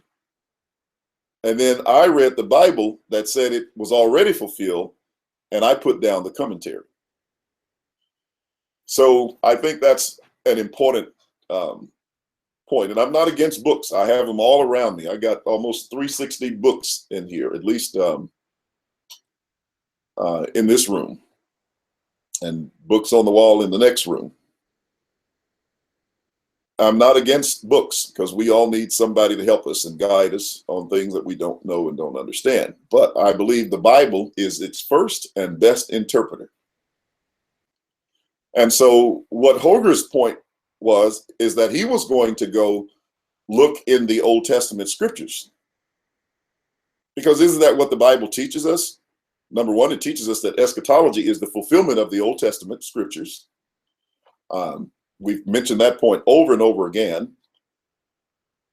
And he felt that somewhere in inspiration, it would give us the knowledge or the meaning of this 666. So what he started doing was looking at every scripture in the Bible, in the Old Testament, that mentioned 666. And he came up with, and I would have to have him give you the details on it, but he started seeing 666 or something to that effect in things involving the priesthood and the temple.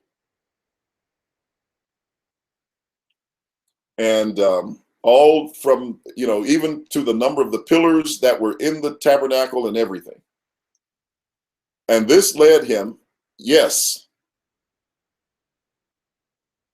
that as well, Heavenly Skies, you have an amazing recall and awareness and knowledge of these things. That led him to the conclusion that the beast, and of course his conclusion was that it was I think he said it was the high priest, but the point was he referred it to Old Covenant Israel. And that's been my position for the most part as well. That could be the case. I would suggest that you look at that source as well. But that's the approach that we generally take. And so that goes back to what I'm doing now as I'm studying on the, trying to figure out what the Hebrews believed. People are going to the Apocrypha and other books like that, trying to say this is what they believed. And I don't see it there, to be quite frank with you. But then when you investigate these Old Testament scriptures and look at them, they're painting a different picture. And so what I'm trying to do is to develop my understanding solely from the scriptures, as opposed to, here's somebody that said, this is what they said. And even there's a quote in Josephus, I'm off that topic, I'm back to the other topic for a moment here.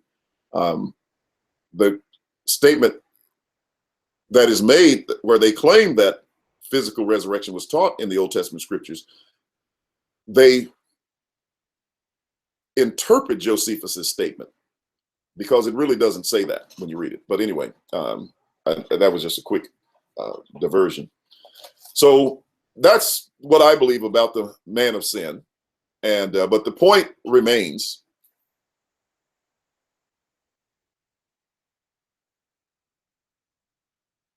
Okay, and see, that would even make sense too if it's found in the Talmud and they call that 666. Well, see, there were a lot of things that could add up to 666. There's even some that say the numbers could be 616. So I think it's, we have to really, before we settle in on that, we got to really add all this other evidence together. But I feel more confident looking at it relating to something that was of Israel than to call it Nero. That's just my point of view. And one day we'll get it. Maybe I'll invite Holger here to have him just do his presentation on Revelation 13 and let you see how he walks through the process to get where he is. And he's pretty confident about it.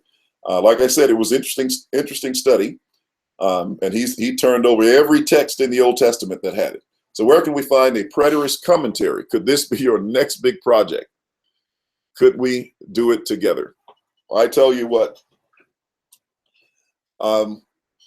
that's an awesome request. It's a humbling request. I don't know that I'm capable of doing that. I would certainly be willing to contribute what I could to it.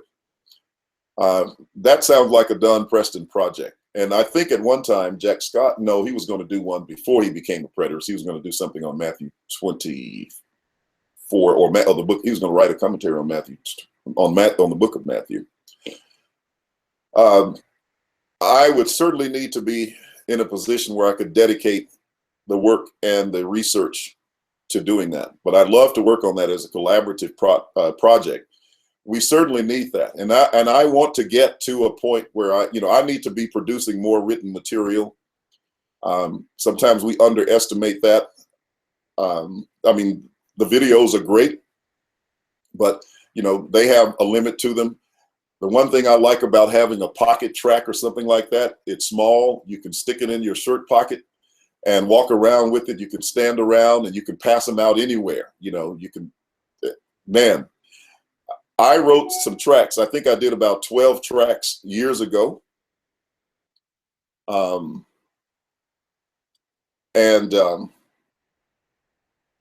They were just 3 full tracks written on the front and the back.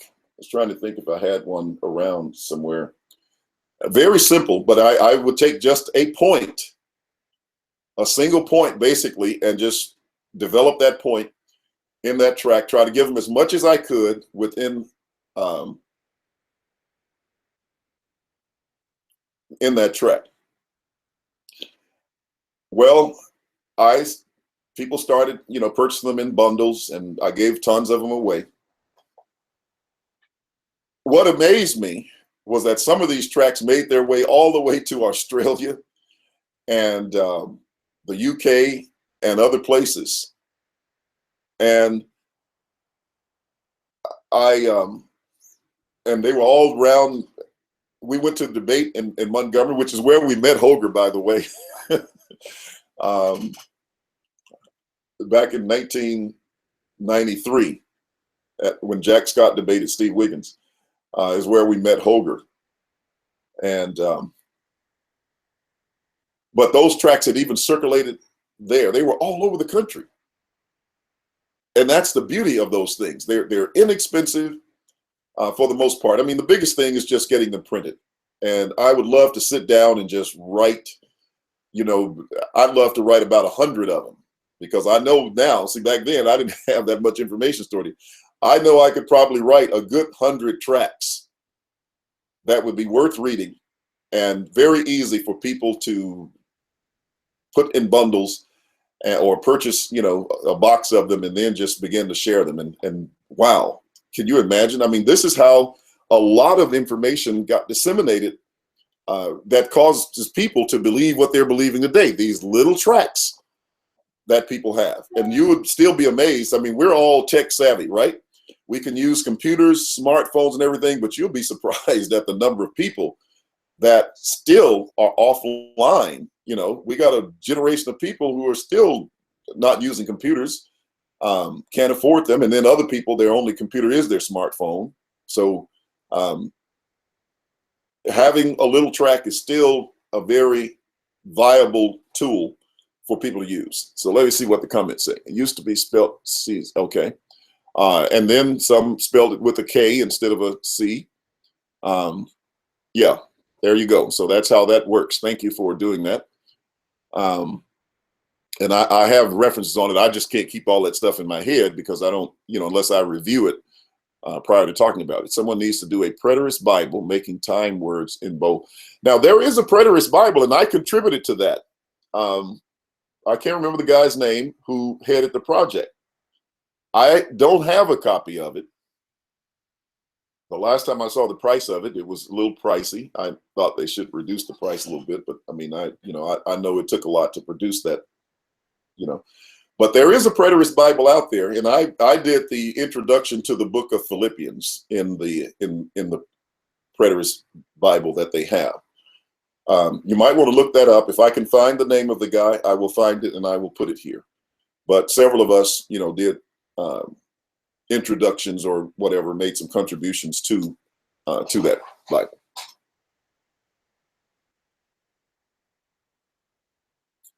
Okay.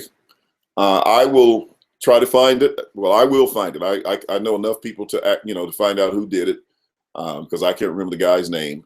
And if they're still available, we will make sure that I put the information here so that people can get it. But yes, we need to do some work. We need that kind of work done. It's interesting that I went over to Harding Graduate Library, and the librarian recognized me one day when I was sitting in there doing some research. And he said, "Haven't you written a book?" I said, "Yeah." Oh, here's the amazing thing. I thought this was interesting. We used to write for the Living Presence. I don't know if this stuff is interesting to you at this point. Paul says it is, but I don't know if I'm boring some other people. And if I am, I apologize for that. But, I'm off on the story now. But I walked in the library. I was doing some research, and something caught my eye. I saw something that said Living Presence or whatever. At least I thought it did, because I was walking down the aisles and I wasn't sure. So I went back to take a second look, and right there on the shelf was a hardbound series of volumes of the Living Presence, which was the publication that we did back in 1990 through, I want to say I participated from 1990, I think, through 95 in writing for that journal. And that went all over the world. It was a very good publication for the time. And they have it in the library, in the graduate school library. And I thought, wow, here's some of our work that they, and so he asked me, he says, "Aren't you, he said, haven't you written a book?" I said, "Yeah." And he said, "Well, I would like to have a copy of it in the library." I said, "Sure." And so I gave him a book, and then I called Dunn. I said, "Dunn, would you like to have your books in the Harding Graduate Library?" He said, "Yeah." I said, "Well, send me what you want in there." And he sent me just about everything, a box of them. And so we took everything, every book that I had written, every book that Dunn wrote, and gave them to the librarian over there. And so there's preterism sitting right there in the library. Who would have thought? I mean, just go figure. It's just an amazing way that God works. Bible prophecy fulfilled, and you will find a preterist Bible. I wonder if that's the one. Do you know who runs that site? Do you have the name? If you pull up the name, I will remember it. I'm vaguely, I've got a name in my head, but I don't know if that's the one. But I'm thinking that that's probably the one. Okay.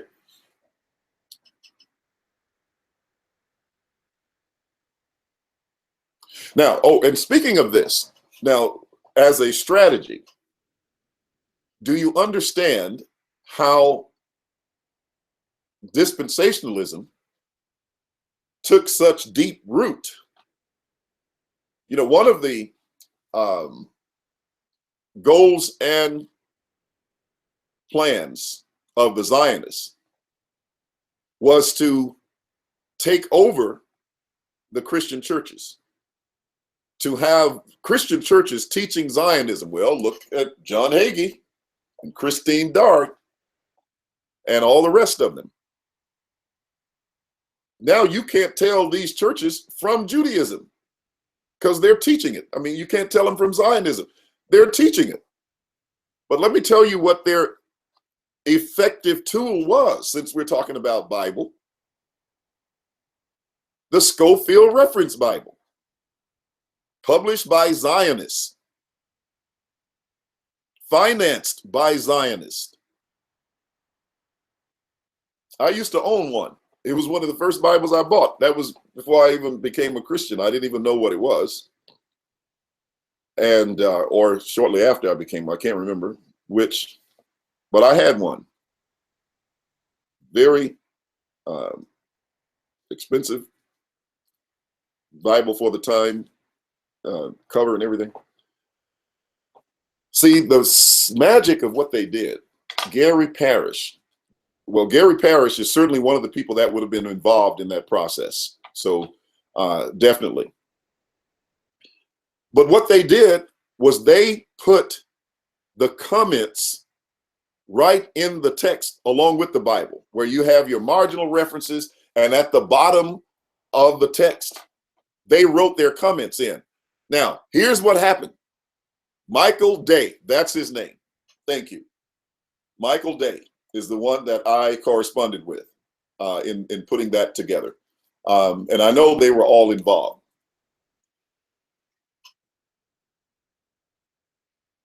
But they wrote the comments right in the text. I mean, right in the margins and at the footnotes of the Bible. So here's what people did. They barely read the text. They read the comments. So all their 7 dispensations and all their teachings on dispensationalism was right there in the text, mixed in with the text in terms of the footnotes and the marginal references. And that's how it became such a powerfully influential book. And now you go talk to almost any church out there, and I guarantee you, I think I've mentioned this before, do your own survey.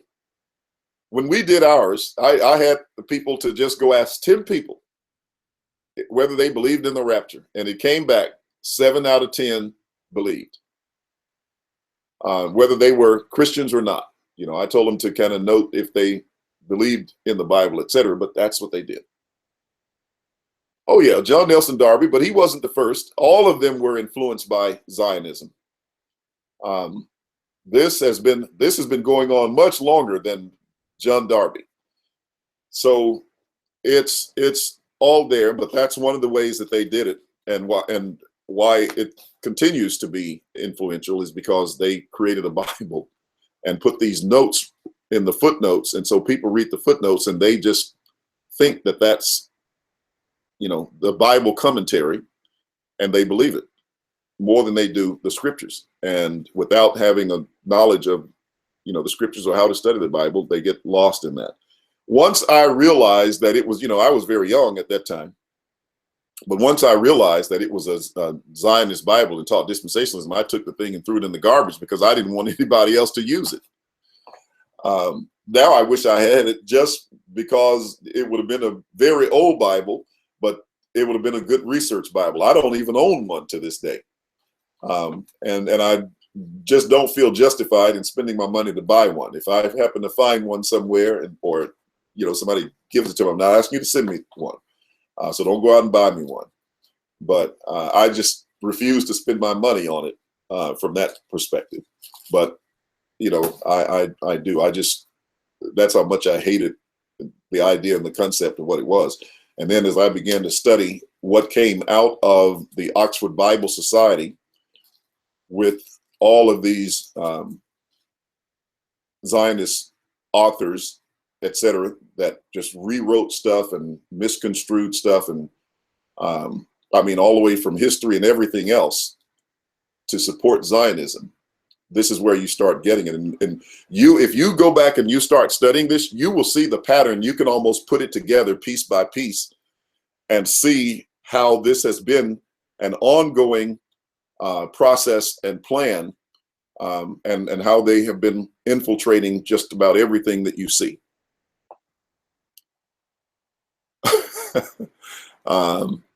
Okay, so she's got a copy, $84, and that's really not bad. I thought at one time it was higher than that, and it may have been, but that's not bad. Oh, you're talking about, yeah, the Schofield Bible was Oxford University Press, correct? That's where a lot of your Zionist material came from. So yes, let me know how you like it, Heavenly Skies. You know, when you get a chance to look it over, tell me what you think about it.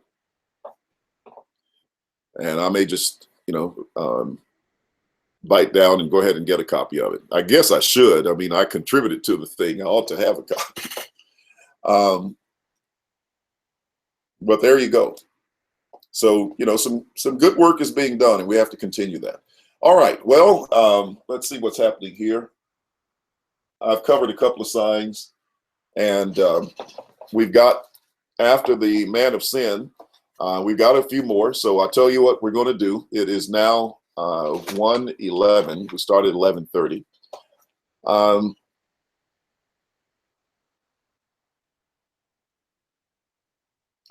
Well, no, let's just start fresh tomorrow. Let's start fresh.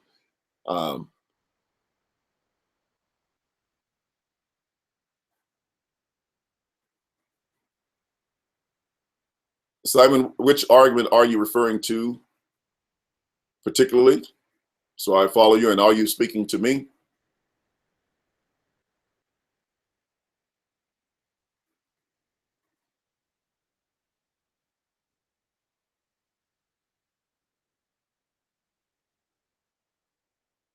I'm just trying to follow your comment that you made, Simon.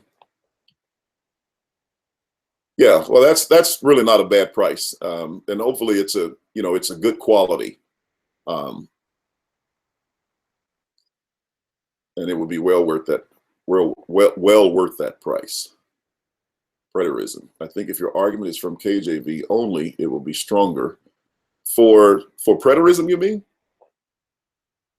That the King James Version makes a stronger argument for preterism than, say, another translation? Is that what you mean?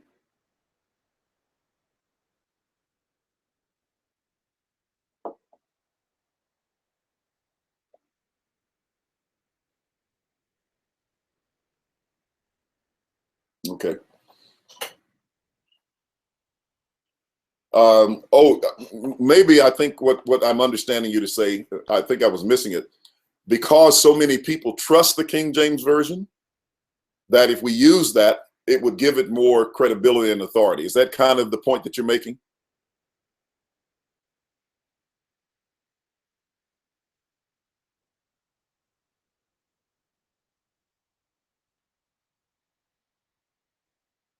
Is that what you're saying, Simon? Because I mean, look, in similar, we were taught that the King James Version was inspired.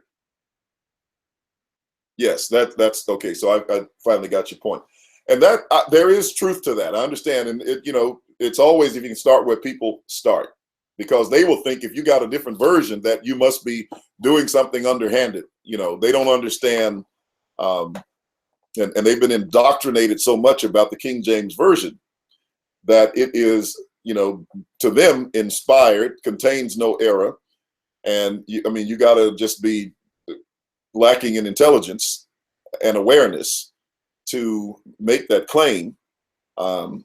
If you know anything about the original language or make any comparisons, I mean, you'll see that. Or if you know the history, a little bit about history, and you read the book, or you know, the things in the scriptures, you just have to come to that conclusion that some of those things are not correct. And but yeah, I understand that point, and that is, there is validity to that point, because people trust the King James Version, and so they think that's the only Bible. And I can hang with them on the King James Version. I mean, I taught preterism for years before I ever picked up a New King James Version, or any of the other translations, because I've used the American Standard, I've used the New American Standard, and I have other translations. But you know, I learned preterism out of the King James Version. So from as far as reaching people and making them so they won't be uncomfortable with it, that's fine. But you know, I try to help people to understand as best as they can. So, and I only have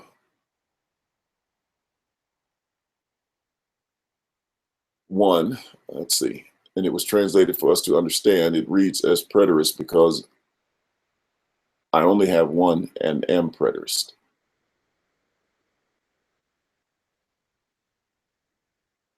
Are you saying you only have one version of the, you only have one King James? There was some very bad translation errors in King James. Yeah, you know, Acts 12:4 is definitely one of them, where they used Easter for Passover. Was the King James translated from the Septuagint? I'm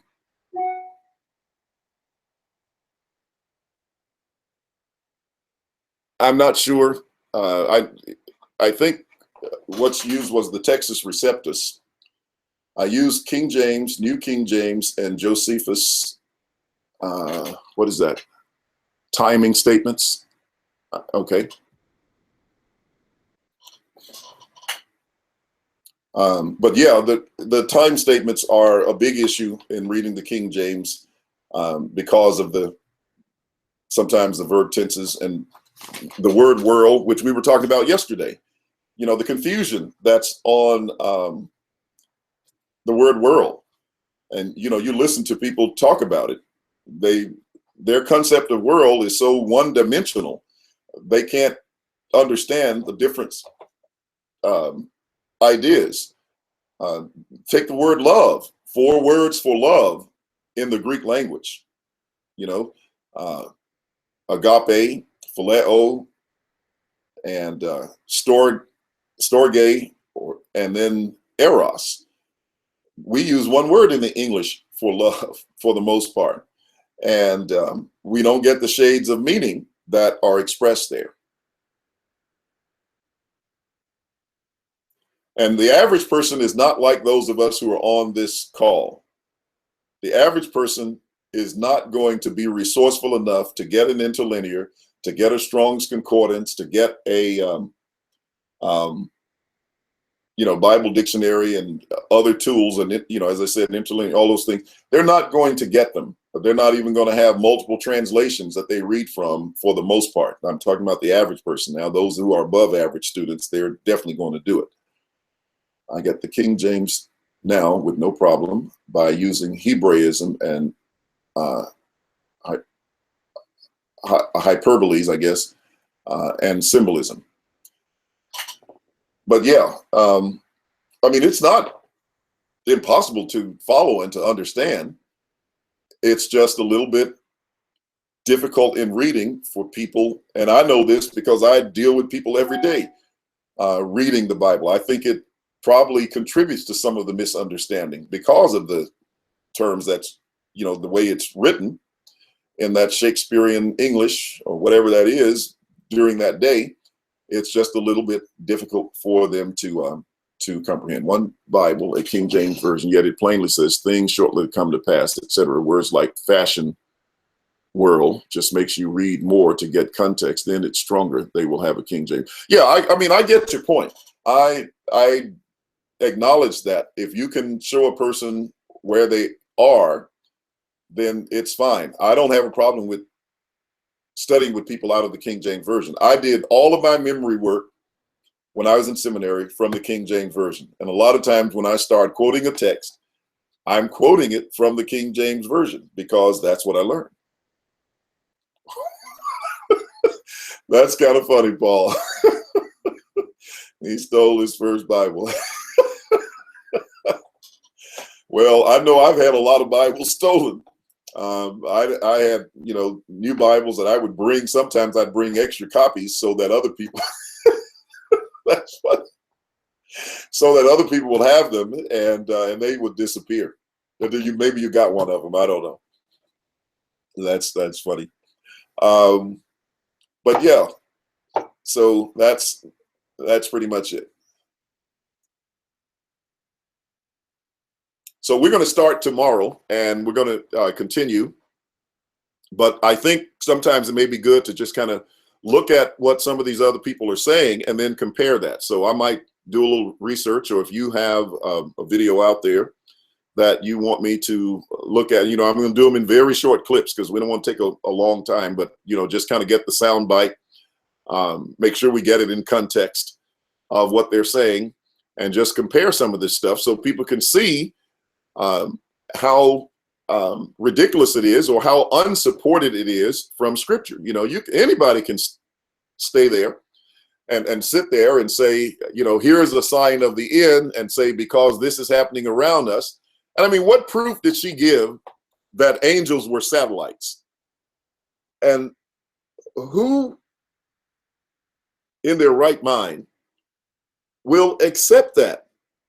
Yet we have to sit here and know that that's exactly what's going to happen. People are going to accept that. I mean, when this just kind of blew our mind years ago. This guy, he almost looked like he was dressed like Captain Kangaroo. And he was teaching Bible prophecy on one of these TV programs. And he was quoting Revelation 1:7, where it says, every eye shall see him. And he said, now, that may pose a problem to you because of this world that we live in. And so he says, how are people going to see Christ? How is everybody going to see him? He said, this is how it's going to happen. It's going to be through satellite. So that's how every eye will be able to see Christ coming. And, that's what you get into. So now we got the satellites becoming angels. I'm going to send you a link to your Facebook to go straight to the Preterist Bible, Mr. Dale, so check it after that. Okay, thank you very much. I appreciate that.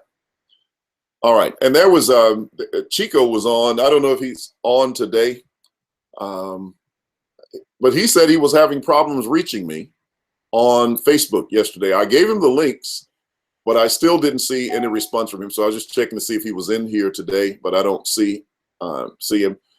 But I put the links there, and I still didn't get a inquiry from him, and just wanted to make that known.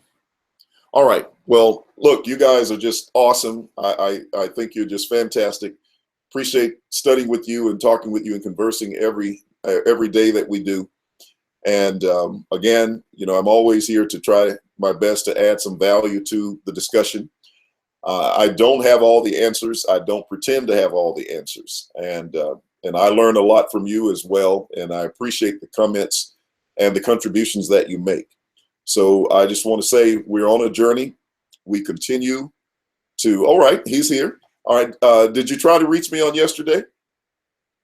And just curious. And I know that all the time we don't, because I have intention sometimes of calling people and connecting with them. It took me almost a week to get back to June, and we finally talked on yesterday. So go another 20 minutes. Well, we only have 6 minutes to the end, and to the 2 hours that we allotted. I guess I don't know how much time I allotted, but generally, 2 hours. Here's something I thought about, and let me ask you about this. Now, I'm concerned that people consume the information. So this is just an inquiry. It's just a question. And I know that 2 hours for you is nothing. You're fine with it. And some of you would go longer if we did. All right. A lot of people like to consume things in shorter bites, shorter time frames. So if I were to set up, say, 2 1-hour or 4 30-minute sessions, and then block everything in 30 minutes, and we just go from one to the next. For example, instead of having one straight through, and I'm not talking to the people in radio land, you're going to continue as you are. But for the sake of creating the videos to make them more consumable by people who would be willing to watch a 30-minute video instead of a 2-hour video, that we just go from one to the other. Now that would put a little work on you, because we'd have to, when we end one in 30 minutes, we'd have to click the other one and open it, and then you'd have to join that one. That's just a suggestion, just a thought. I was thinking about it yesterday and wondered what your thoughts are about that. Any feedback on that? You can answer me now, you can answer me later, it doesn't matter. Okay, well, yeah, just keep trying. And like I said, if you go to the Facebook, just, do you have a Facebook profile? Okay, so we got one person that says that could possibly work. And so we could try it. And that way I could just break each, for example, each of these signs down to one point in the video. We do that video, finish that point, and then I put them all in a playlist, so you could just, if you want to listen one after the other, you could do that. All right. And okay, so if you have, put your profile here, and I will contact you and do an ad, and then we can do it that way if you're having problems getting in touch with me. But yeah, so the general public they're looking for something to consume very quickly. They're like going to McDonald's. They want instant hamburgers and something they can do quick.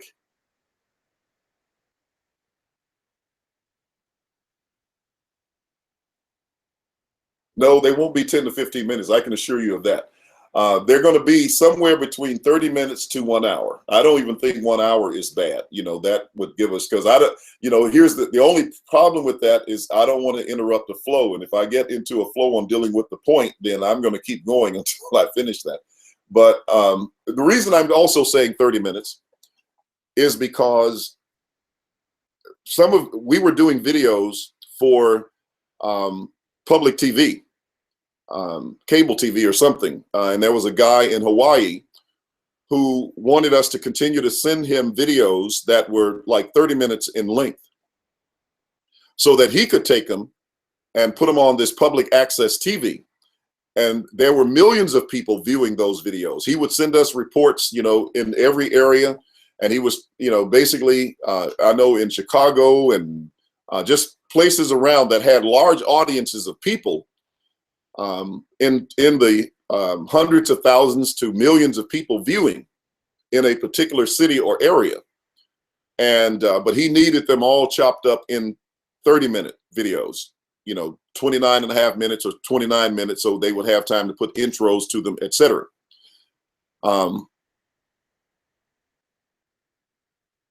Yeah, and then an hour. So let's think about 2 1-hour shows.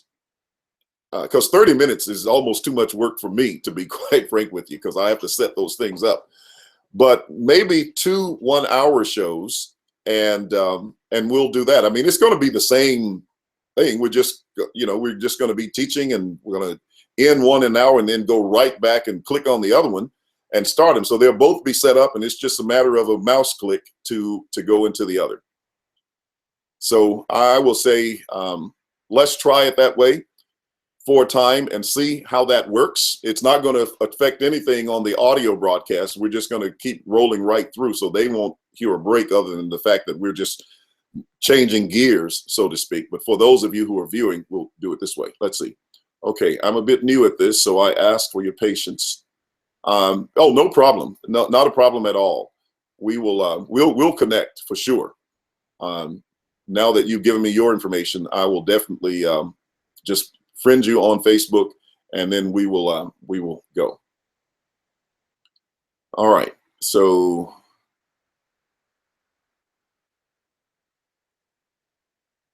And I agree with you. I mean, you have proven that.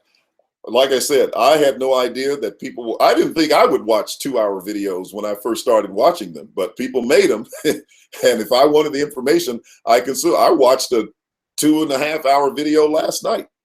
I do it now, and it doesn't faze me at all. You know, it used to, because I thought, when I first did my first YouTube videos, see, I also came from having a little bit of internet marketing training. And the most time that business people will watch a video is somewhere between 4 to 6 minutes. So we were taught, do not make a video longer than 6 minutes.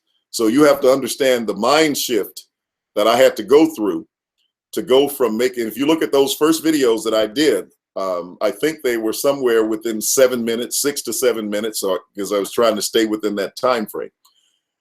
And so for me to go from making a 7-minute video to a 30-minute video and then to an hour to 2 hours was a big shift.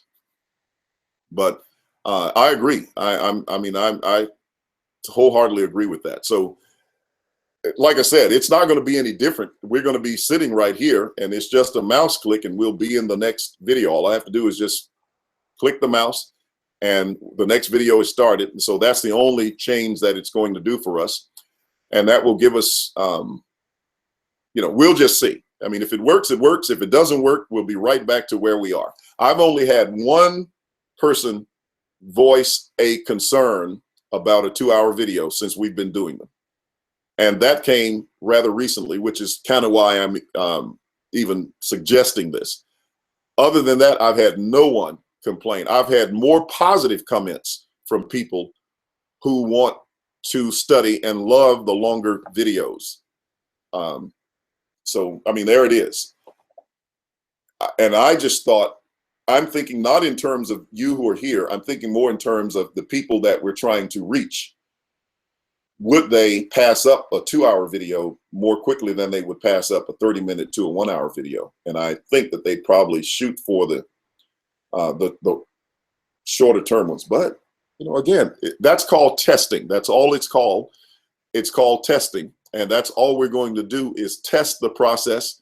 If it gets too much for me and for you, we're not going to do it. We're going to keep doing what we're doing. And as they say, if it ain't broke, don't fix it. And I'm a strong advocate of that principle. So let's see, and we'll just see what happens. So I will do it that way for tomorrow. See how it feels and see what kind of response we get, and we'll take it from there. Well, with that, we have reached that mark. I want to thank all of you. It's a blast to be here sharing with you and conversing. I never thought that YouTube and doing live sessions could be so much fun, but they've turned out to be fun, and I enjoy it. So the point is also we're very serious about the message that we teach, and even the supplementary things that we get into, we're finding that those are of value to you as well, and that's the way it is. So with that, thank you very much. Have a great afternoon. I'm going to go out and try to catch a little bit of this sunshine before it gets away, and just kind of enjoy myself for the rest of the day, and then have to get back to some study later on. But there you have it. And I will do my best to contact you, Chico, and let's see if we can do that right away before we get away from the computer. Because once I get out of here, I won't be back until a little bit later tonight, maybe for dinner time or something, and then get back to some work. All right. Have a good one, everyone. I'm William Bell with All Things Fulfilled. God bless.